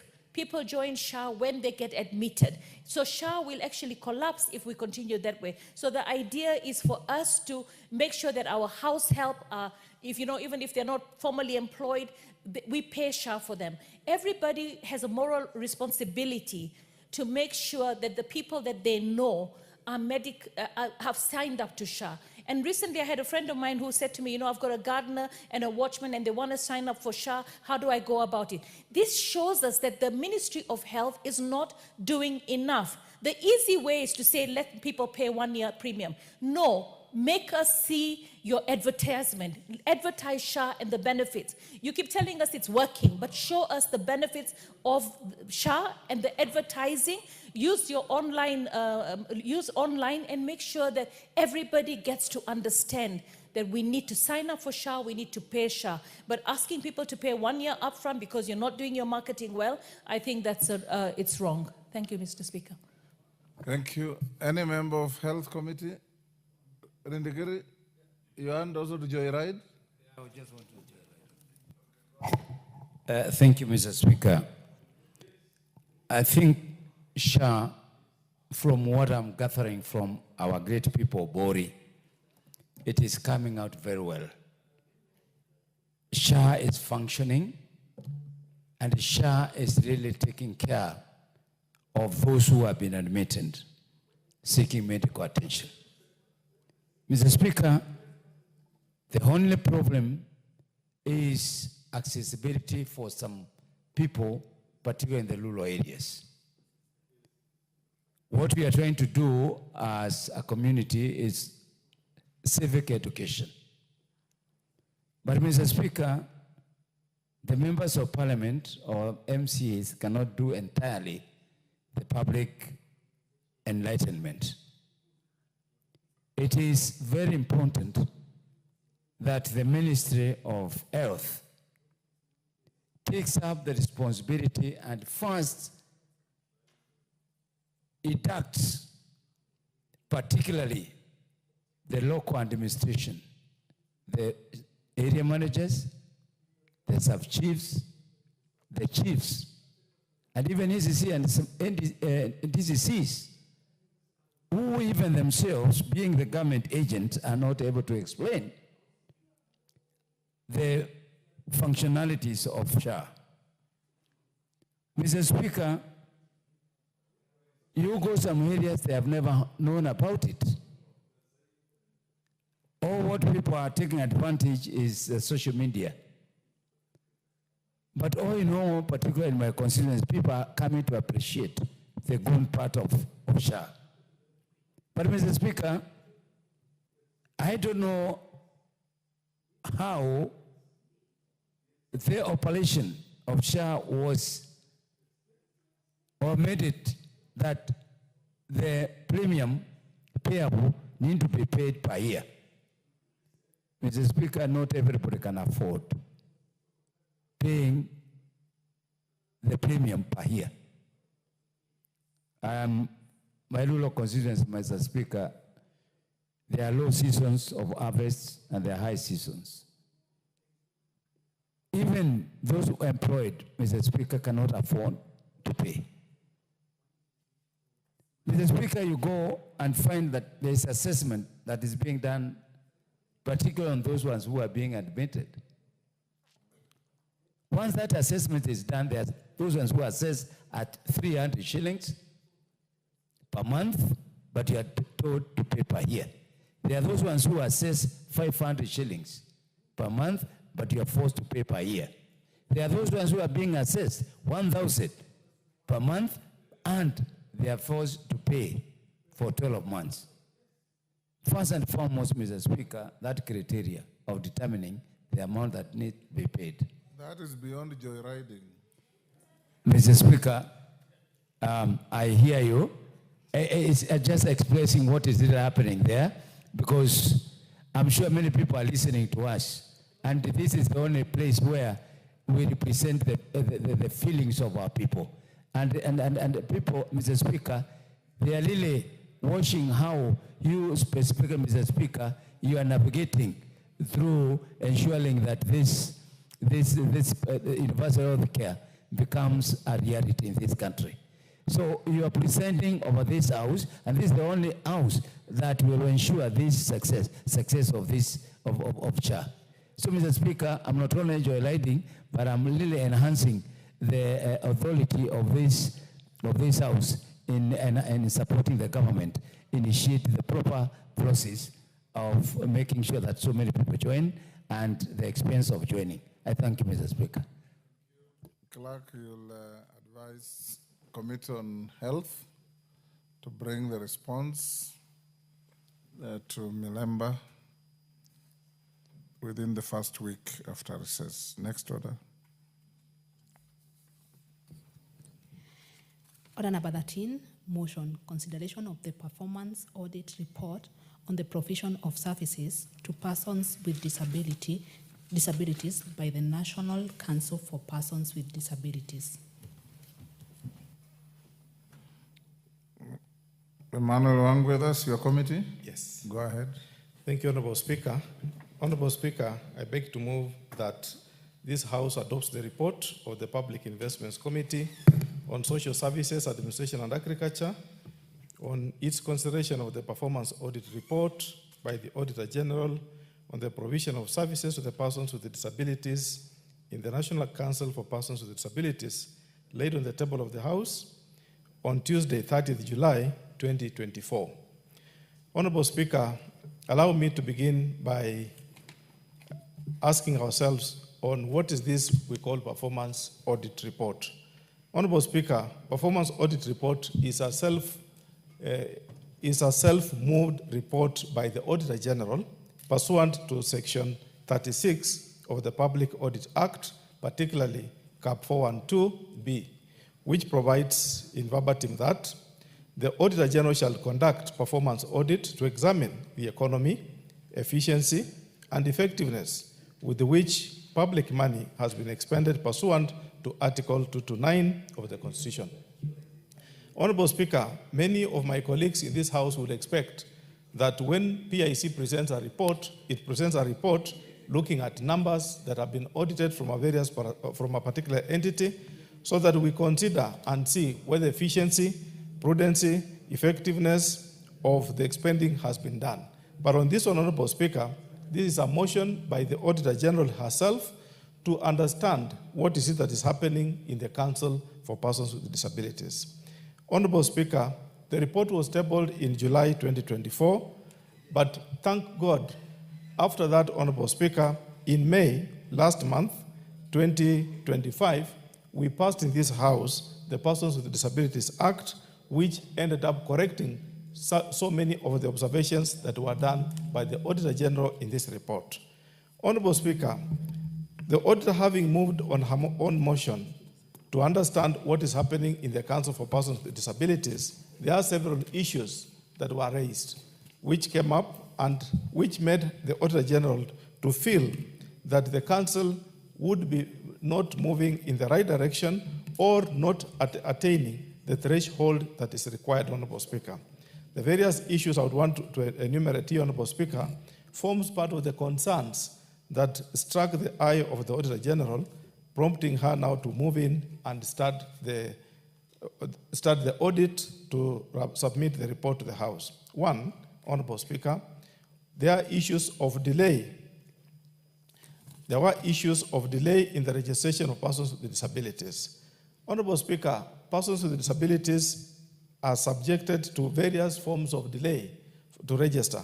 And the only way, Honorable Speaker, to recognize somebody that he or she is a person living with a disability is the registration.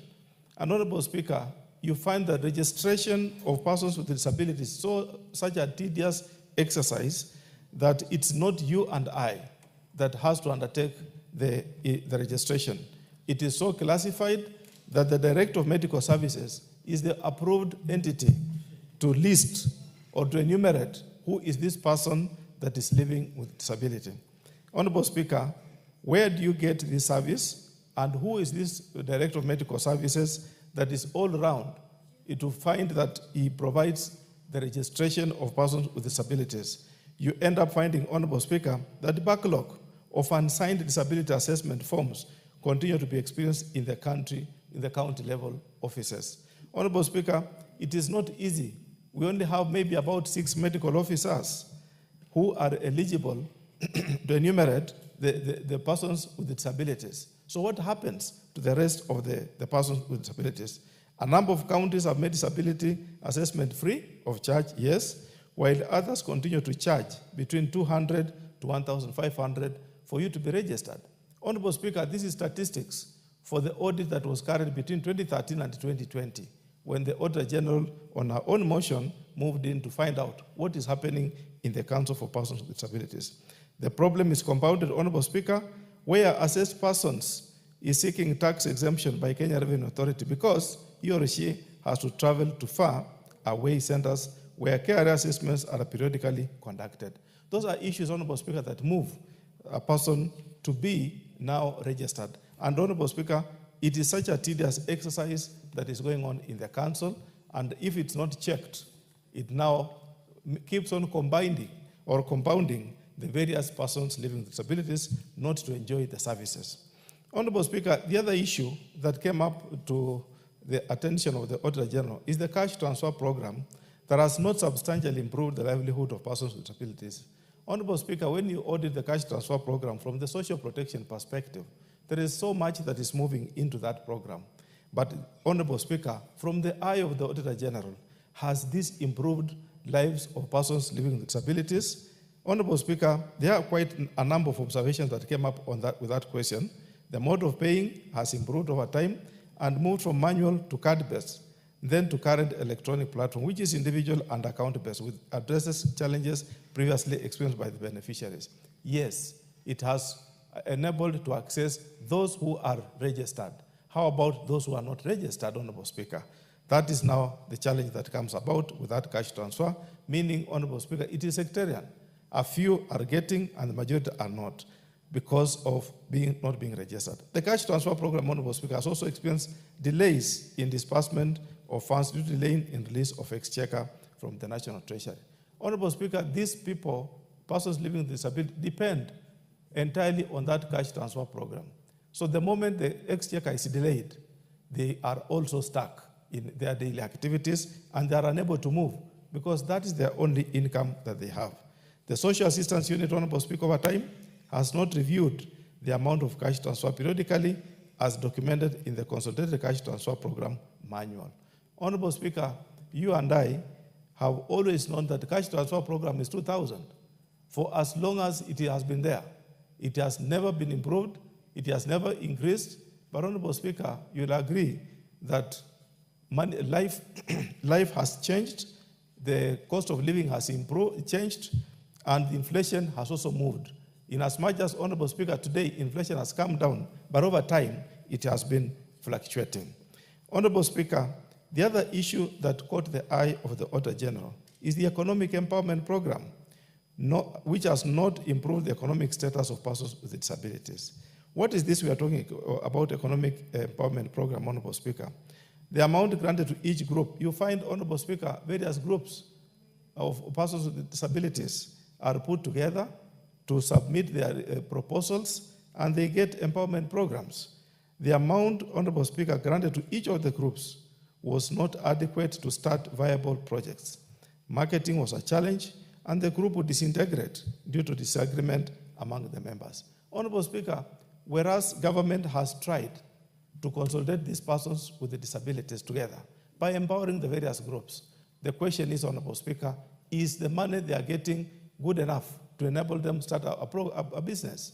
You find, Honorable Speaker, the allocations to these groups is so small, so minimal, that it only creates disagreement when the members of that group gets together, and instead now they go each one of them separate way, so they are not able to move and make any impact or meaningful progress out of that grant from the government.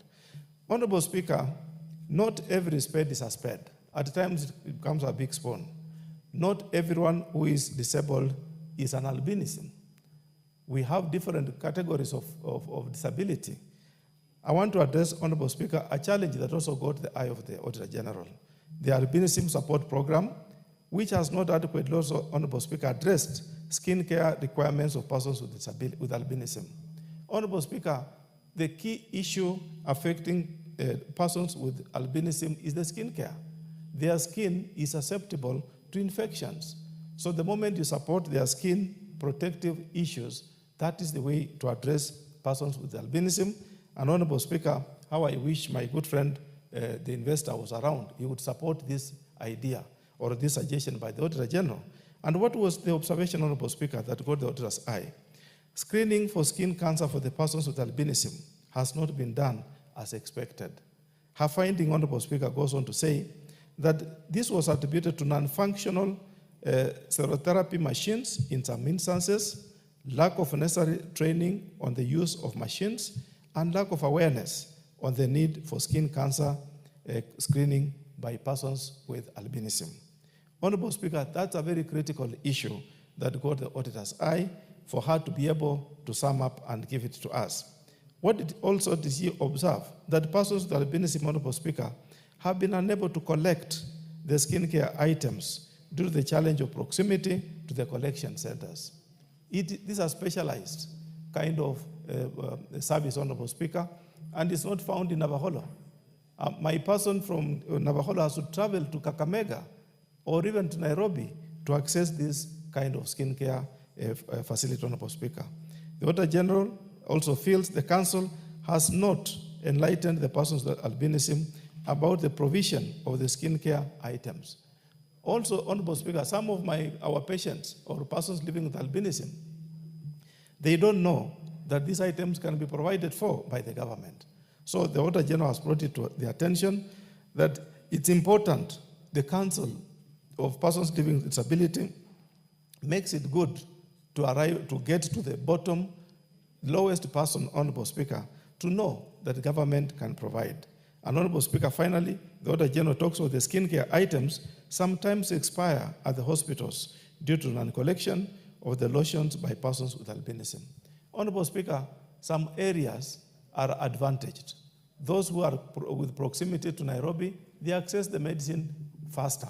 How about, Honorable Speaker, anybody with albinism from Wajir, from Mandera, from Turkana, from Navajo, Honorable Speaker, to come to Nairobi to acquire lotions to protect his or her skin? It's a challenge, Honorable Speaker. Honorable Speaker, the other issue that got the eye of the Auditor General was the issue on infrastructure and equipment support program, which has not adequately improved the status of institutions supporting learners with disabilities. Honorable Speaker, the government is putting into these programs, into these institutions, into our schools, what we call special schools, equipment to support programs to support learners with a kind of albinism disabilities. But Honorable Speaker, what happens to this? The Auditor General has sent 3 issues that happen, Honorable Speaker. She says that the National Council for Persons with Disability Infrastructure grants of 2 million shillings per institution has only benefited a small proportion of institutions out of the many deserving cases. Honorable Speaker, we are only talking of 2 million, could be per how many institutions a year. We pass this budget here, and when you look at it, Honorable Speaker, the institutions are overwhelming. It's a whole ocean in the country, but we get maybe 10 institutions in a year. So by the time we reach each and every corner of the institutions and the schools that we have, Honorable Speaker, yourself being a teacher, you can know how many schools are there in the whole country and at what pace are they dispersing the 2 million. And the question is the 2 million sufficient? Honorable Speaker, the second issue the Auditor General is observing is that the National Council of Persons with Disabilities, despite having budgetary ceiling to only approve projects whose budget does not exceed 2 million, went ahead and approved projects whose bill of quantity exceeded 2 million shillings. Honorable Speaker, disobedience. The accounting officer decides not to listen to the cabin, but he goes ahead, maybe with other conditions in mind, such that maybe it could be the project is proximal to Nairobi or to whatever area, and he approves more than the ceiling. Honorable Speaker, the other final issue under this infrastructure the Auditor observes is that the Council has experienced shortage of funds due to reduction of the budget, greatly affecting the support to institutions for infrastructure development. Honorable Speaker, when the Minister for Finance or the Cabinet Secretary for Finance is overwhelmed and issues now budget cuts, one of the easiest places he runs to cut the budget is on this fund, Honorable Speaker, without looking and observing that persons with disability are greatly disadvantaged and they need to be supported. He goes ahead and chops off a huge sum of funds that rather belongs to National Council for Persons with Disabilities, disadvantaging, Honorable Speaker, any new institution that would benefit from the infrastructure fund of this organization. Honorable Speaker, the last issue that the auditor felt is important, this House, the second last, this House seizes off this matter, is the assistance devices program, which has not, Honorable Speaker, adequately addressed the needs of persons with disabilities. Honorable Speaker, this is a bit technical language, but put it in plain English. Items like crutches, wheel bicycles, items that help our brothers and sisters who are disadvantaged to move from point A to B. These are what we call assistive device program, devices, Honorable Speaker. The auditor has also made 3 observations under that program, and she says, the statement that National Council for Persons with Disabilities is implementing the Buy Kenya and Build Kenya initiative by procuring and issuing locally calibrated assistive devices that ensure better suitability and longevity, as well as appropriateness to the local terrains, as opposed to the imported devices may not work for some disability cases which require specialized equipment not locally manufactured. Honorable Speaker, the issue of Buy Kenya, Build Kenya, for that period when it was enforced, it also applied to this, such that, Honorable Speaker, you could only get the items that were being made with our brothers from Kikomba, our brothers from the light industrial areas in Kenya, so that, Honorable Speaker, how about those who had spine conditions, whose wheeling required some kind of technically assembled equipment, Honorable Speaker? That part disadvantaged our the program. And the second issue that the audit observed was that the Council, Honorable Speaker, did not issue most of the persons with disabilities with the devices during the period they had applied for. Honorable Speaker, when you go to Westlands in the headquarters of the Council, you will get a list of those who are queued to get these devices, Honorable Speaker. They are not available. They are not. They are not enough to fill the population, Honorable Speaker, that is living with disability. The third issue, Honorable Speaker, that the Auditor General has observed is that the Council, Honorable Speaker, did not collaborate the issuance of the applied for assistive devices to the professional medical assessment report prior to issuing the assistive device to the beneficiaries. Honorable Speaker, it is not just that a person wakes up and gets assistive devices. Assistive devices, Honorable Speaker, could be like lenses. You must get a doctor's prescription of what your eyes require. Then you go to the shop and procure the lenses, depending on how you've been assessed, Honorable Speaker. You find that there was no collaboration. According to the Auditor General, Honorable Speaker, the Council wakes up today and feels they need to procure enough bicycles. They have enough people to use. They buy those bicycles. But the question is, not all persons living with disabilities that require a bicycle have similar conditions. There are medical challenges, and a medical doctor needs to examine and advise the Council on what is it that's required to be used. Finally, Honorable Speaker, the last observation that the Auditor General moved was that the education assistance program did not enhance the retention and continuity of education for persons with disabilities. Honorable Speaker, despite the fact that the program was there, did it retain enough persons with disabilities in school? The answer is no. Did it support the improvement of persons with disabilities?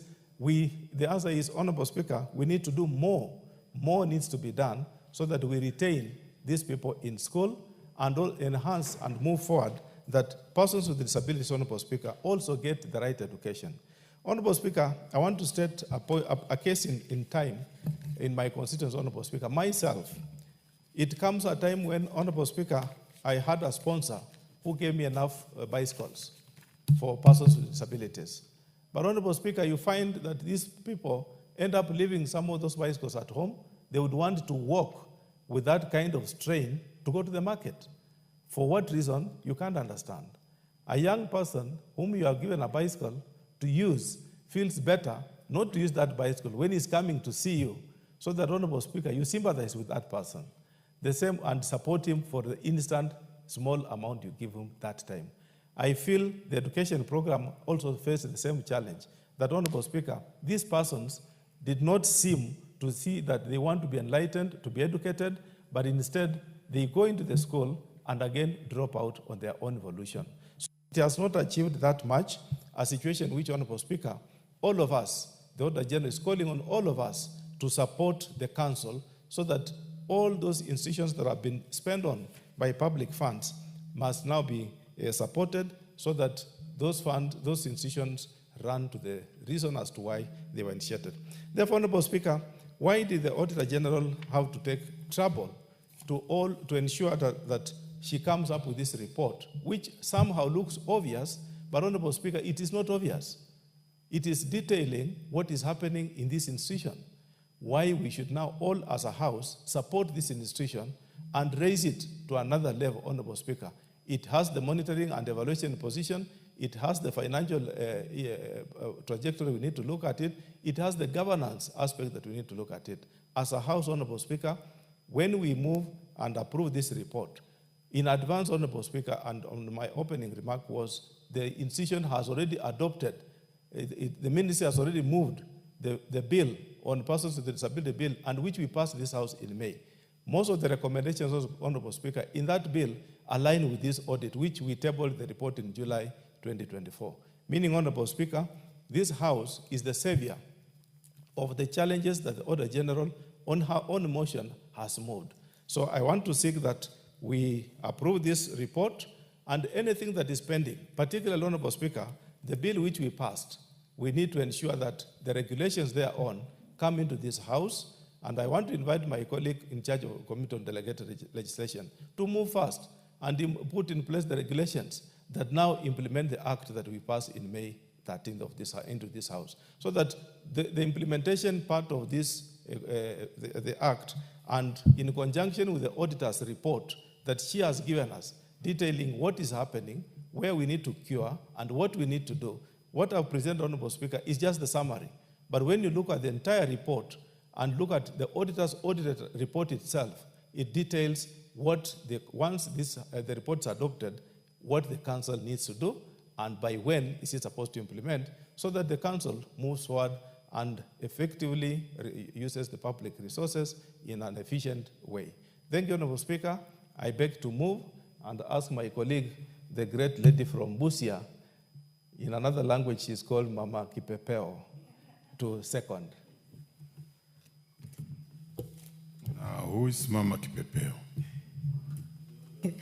Thank you, Mr. Yes, Speaker. Honorable Manyo, proceed. Wow. I second with a lot of, I think I'm a little bit emotional, but people living with disability and their caregivers should not be waiting for us to think about them, but we should be upfront in supporting them and thinking for them, because they are already socially isolated, marooned in their own way, in their own world, because many things that we have put across in our nation, we did not think ahead. If you went in a classroom, recently I had a county-wide registration of people living with disabilities, and some students were also part of it. They even don't have a locker that can encourage them sit comfortably and write just like any other child with no challenges. And also some of the classes, they were built long time ago, and because of poverty, they have not improved in areas or ramps that can help these children and any other person with a challenge of mobility. We must pull out all stops as a nation, because they are already disadvantaged. Giving a person living with disability 2,000 a month, and we have others with albinism who need sunscreen, and a good sunscreen, Mr. Speaker, costs 1,000 and above. So if they wait for 2,000 a month, what else will they do with the little remaining? Because again, they have to add a moisturizer, and a good one, not these cheap ones that still make them burn, look dark red and cracked skin. A good moisturizer that has a SPF in it and can help them not crack and attract houseflies on them. I will be so stoked if people living with disability and their caregivers are paid good, reasonable money. The cash transfer of 2,000, Mr. Speaker, if we gave them even talk of the minimum wage, maybe 16,000 or 25,000, that will also curb a lot of money that is just wasted in other things. It will curb a lot of corruption as well, because most of it will be going to the right people, the needy people, our families and friends. I did a county-wide registration as well, and I hired buses and matatus and pickups to bring them in a particular place in the county. Shockingly enough, some of them could not be put inside a matatu or a bus, and if they managed to squeeze them in there, the buses or matatus did not have a special area carved out for people living with a disability. You can imagine how even us, with all the knowledge we have, we are ignorant when we buy some of these equipments.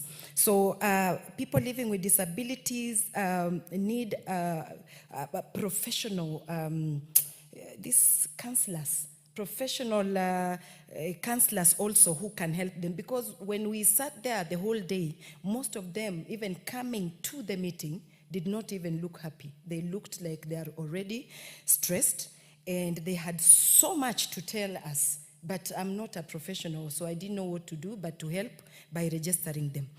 And most of them have never, or they have been ignored, because many things that come to us, people who can easily run left, right, and get, they hardly reach to get also part of our cake of the nation. So the registration is paramount. We have to go door to door through our Nyumba Kumi, village elders. They know well where everybody is who has challenges. Some of the children with the disability have been hidden. And they have been hidden because we are not civilized enough, have not gone to school properly. We are still in our cocoons of beliefs that if a woman or a family has a person living with disability, there might be a curse there. So some of the families hide these children. They have not taken them to school. So if we do door to door and get them all, from zero age, hata kama amezaliwa leo, we need them to be registered, and from there, the caregivers to be given proper equipment as well, because some caregivers have the knowledge but don't have the equipment. Some of them don't have even the knowledge, but they have the heart to help. With the motivation, they will do better. So our health sector should put more money there also to make sure that even dispensaries in the villages should have a proper wing for people living with disability and a person who is qualified to handle them. Also, the caregivers who help out, they face physical exhaustion and they hardly sleep. They are deprived. So if already they have these challenges, motivation is zero. And maybe some of them even don't get this money, because if you ask most of them, some get, and if they get, it is delayed again. If you get 2,000 a month, and then it is delayed, maybe for 2 months, that is also adding the challenge they have. You are making it worse. So I thank my senior brother, Honorable Ndiangui, for this intensively and extensively well done job. I second, Mr. Speaker.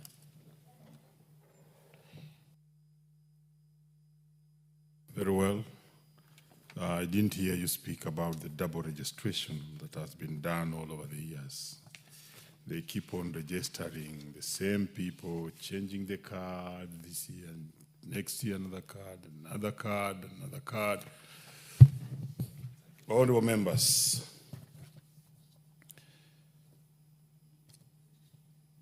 I now propose the question that consideration of the performance audit report on the provision of services to persons with disabilities by the National Council for Persons with Disabilities be now read a second time. Yes, Honorable Odanga.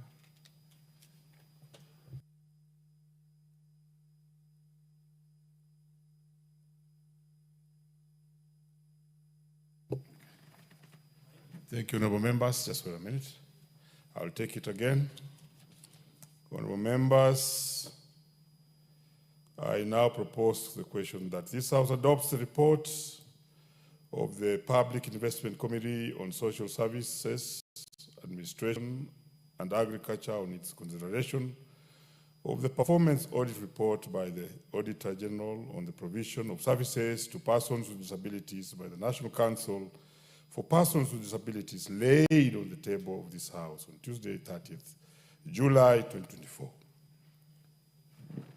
Honorable Danga, you may now take. Thank you, Honorable Speaker. I stand to support the Auditor General's report on the provision of services to the people of living with disabilities. And I want to thank Honorable Wangwe for moving the motion. Honorable Speaker, it is true that people living in disability in this country are living under very difficult conditions. Mr. Speaker, in the last parliament, I did make a question to the Cabinet Secretary over the issue of registration of people living with disability. And it came to the committee under the chairmanship of Honorable Wanga, who was a member of this House. And Nelson Marwa came to respond to the same. Little has been done, Honorable Speaker, because for a person to be registered as a person living with disability by the council, and you know, they have to be approved by a doctor, and there are very few. And then it is, it is very harrowing for a member, a person living with disability, to be registered. And again, the registration is not done once. I thought after assessment of a person to have been proved to be a person living with a disability, the disability is permanent. I don't think that at one point that disability disappears. So like a person living with disability coming from Matayos or Navajo or so, coming to Nairobi, you can see the pressure on the Nairobi roads, the pressure of people in Nairobi, that person coming, and sometimes they go without being registered. You can imagine what it is. The solution should be that these services are devolved to the counties or sub-counties so that these people don't find it difficult to get registered.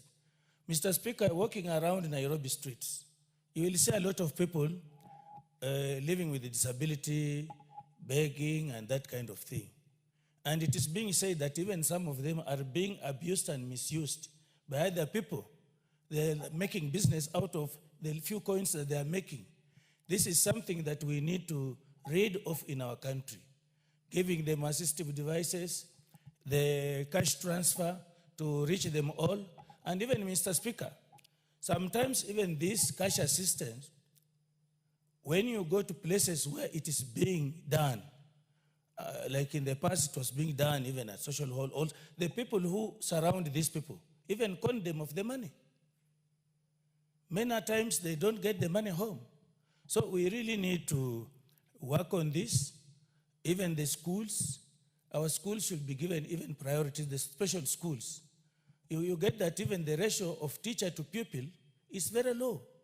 They must be given the priority they deserve. When we are doing our constructions, we need to put there the facilities that are required for people living with disability to assist them, the ramps and so on and so forth. I once went to Brussels, and I've never seen a shorter man like the one I saw in Brussels. But he is in the office at the European Union Parliament. He's given facilities that will make him do the work that he does, the table, the chairs, everything. This is what we need to consider for our country. And I want to thank the Honorable Wango for moving this. I support Honorable Speaker. Very well, the Honorable Kuria Kimani.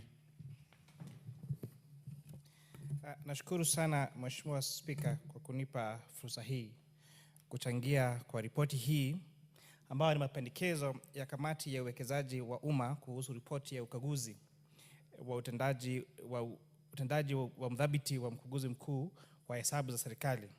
Na hii ni kuhusu utoaji wa huduma ya watu wenye ulemavu katika Baraza la Kitaifa la Watu wenye Ulemavu.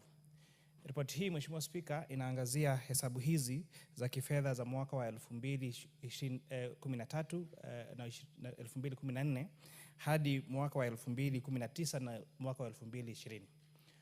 Ingawa kamati hii imefanya juhudi kubwa sana ya kuhakikisha kwamba wameangazia hizi ripoti ambazo zimewasilishwa kwao na mkaguzi mkuu wa hesabu za serikali, unaona kwamba Spika, bado kuna muda mrefu sana ambao hizi hesabu za hii shirika hazijaangaziwa na kamati. unapata kwamba hii ripoti inafika mwaka wa 2020 na kwa hivyo kuna miaka 5 ambayo haijaangaziwa. Na ukiangalia Mheshimiwa Spika, hata katika sheria zetu za upande wa Tax Procedures Act inasema ya kwamba zile rekodi ambazo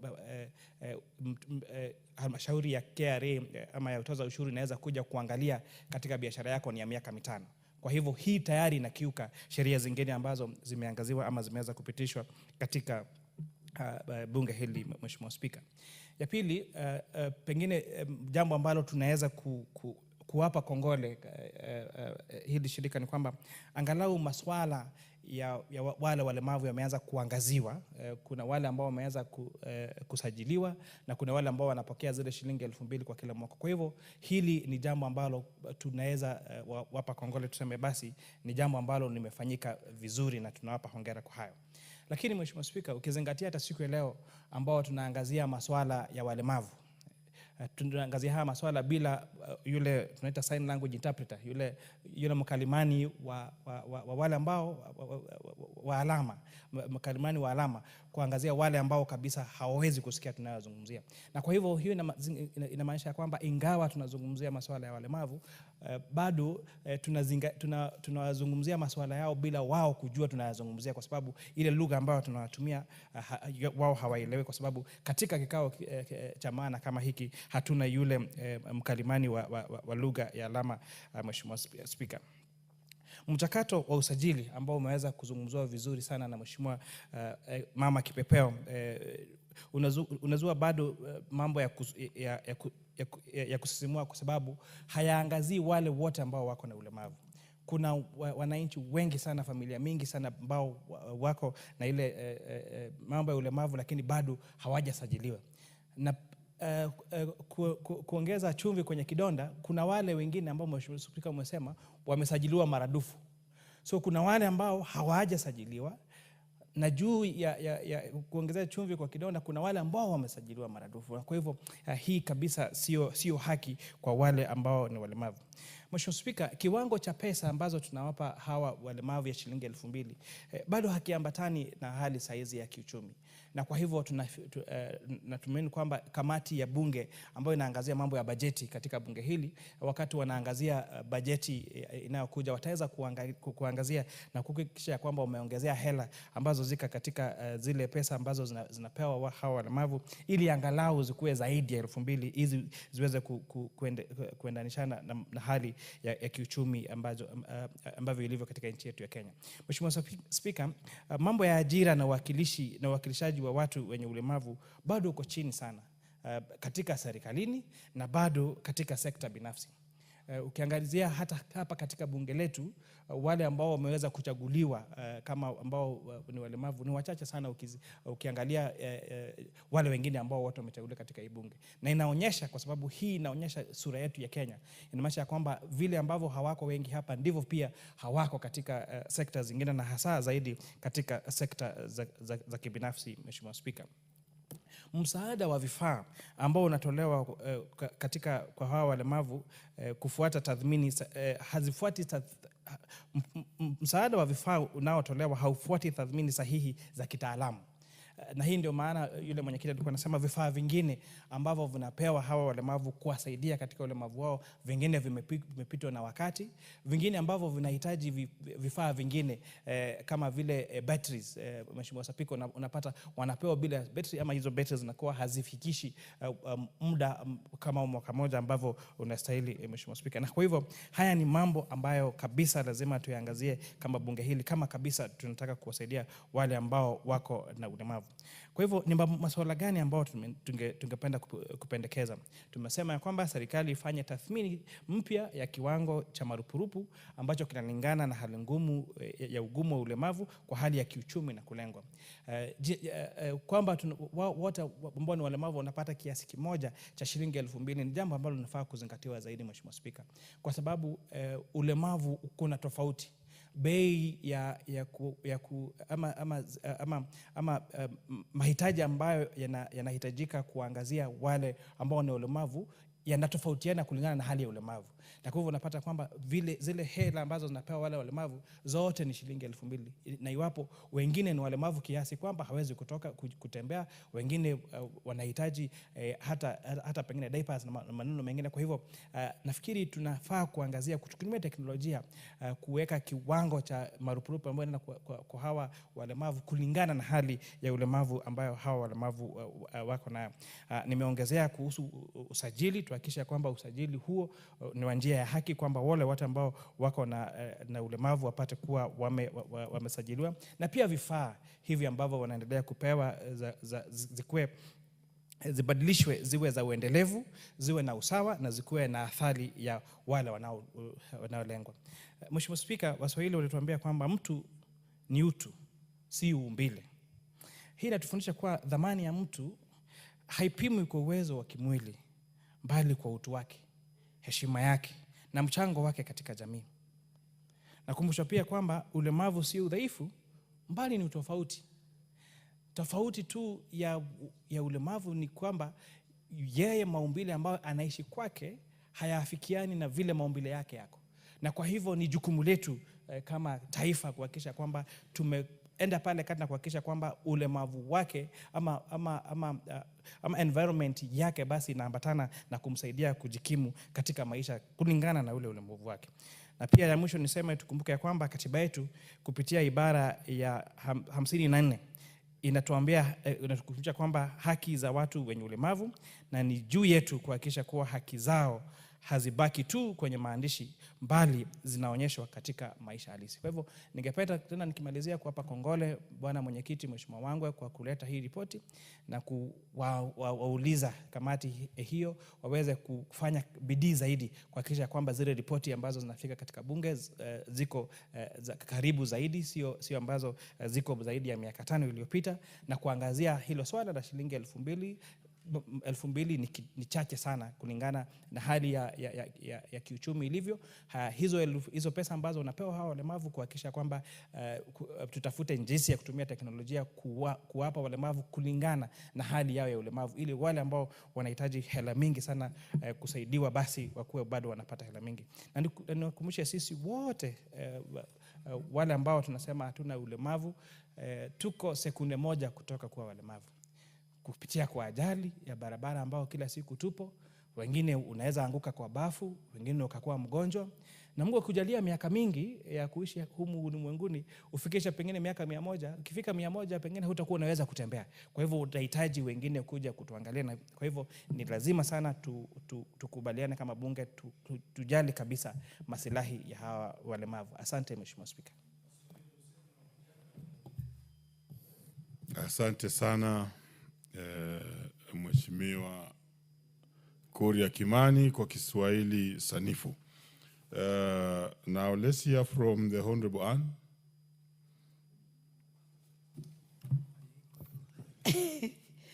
Thank you, Honorable Speaker.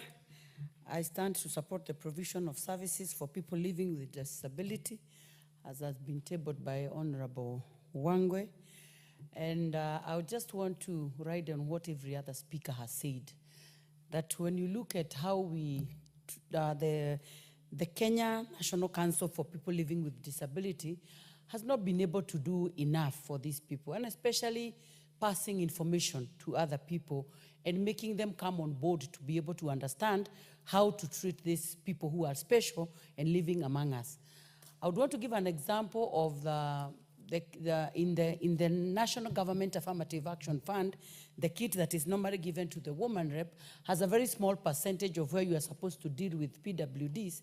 And I can be able to tell you that even by the time I was elected, get the statistics of the people that are living within Kiambu County and are disabled was such a big task that at some point I had to take myself to the National Council for the People Living with Disability to know where to start, because you don't even know where to get the information.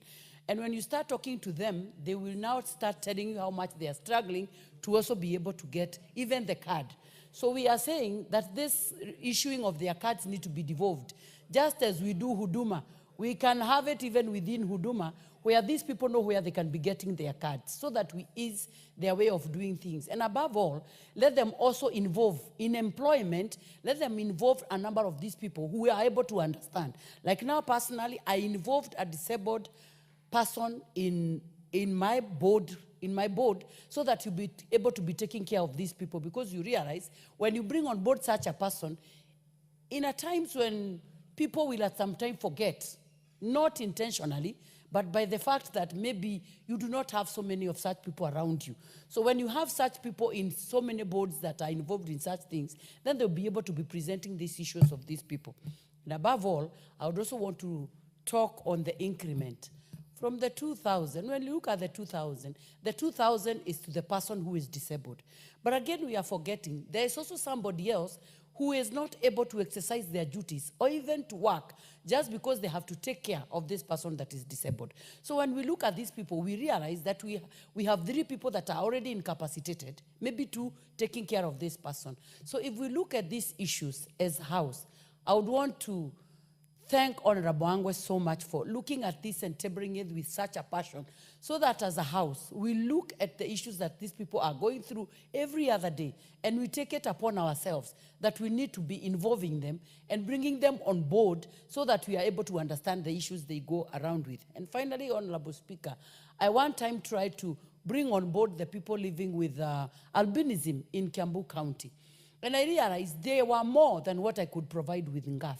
So when we look at this and also look at the issues of the women reps who are mothers and feeling issues of serving these people with a passion, I would also want to say that it should also be considered that even as they consider the people to be working with these people, the CHVs who are already in the communities serving in other issues, they also bring the mama counties on board, because we have a kitty where we are doing that, so that they also use us to reach the same people. And as we look at this issue, then we're going to ease the burden that these people are going through every day.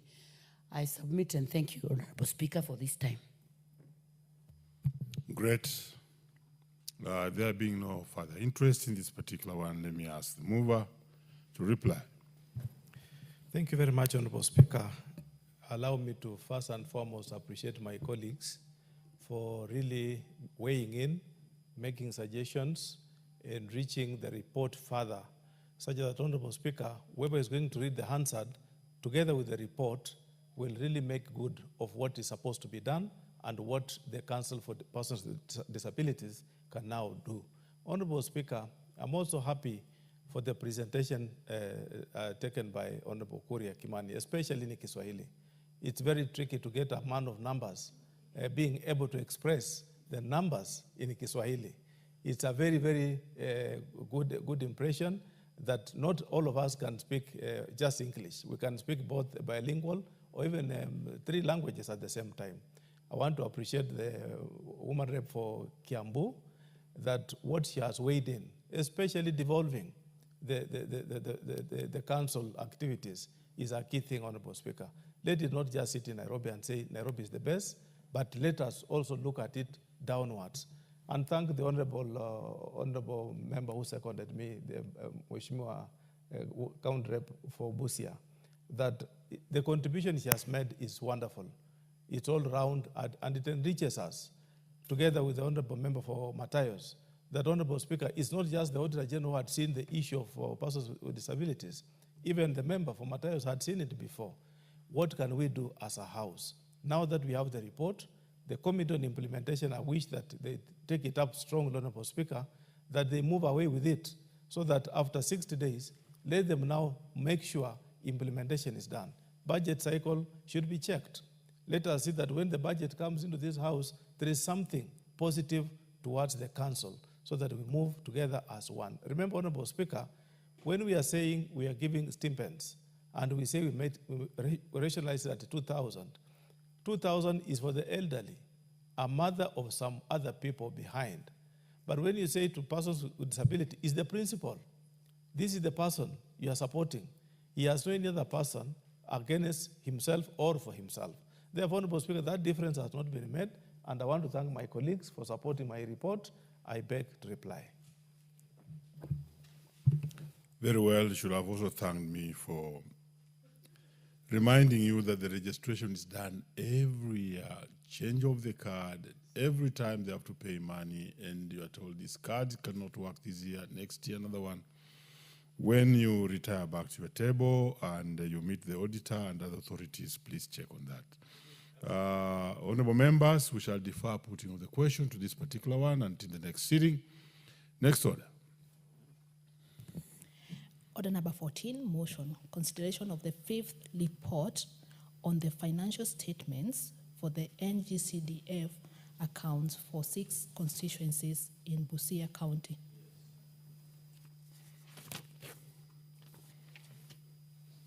Mover.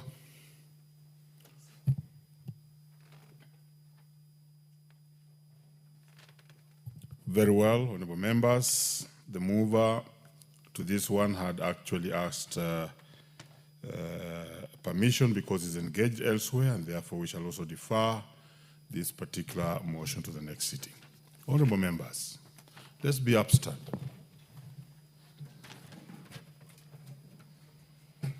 Honorable members, and the time being 6:42 p.m., this House stands adjourned until Tuesday, 22nd July 2025 at 2:30 p.m.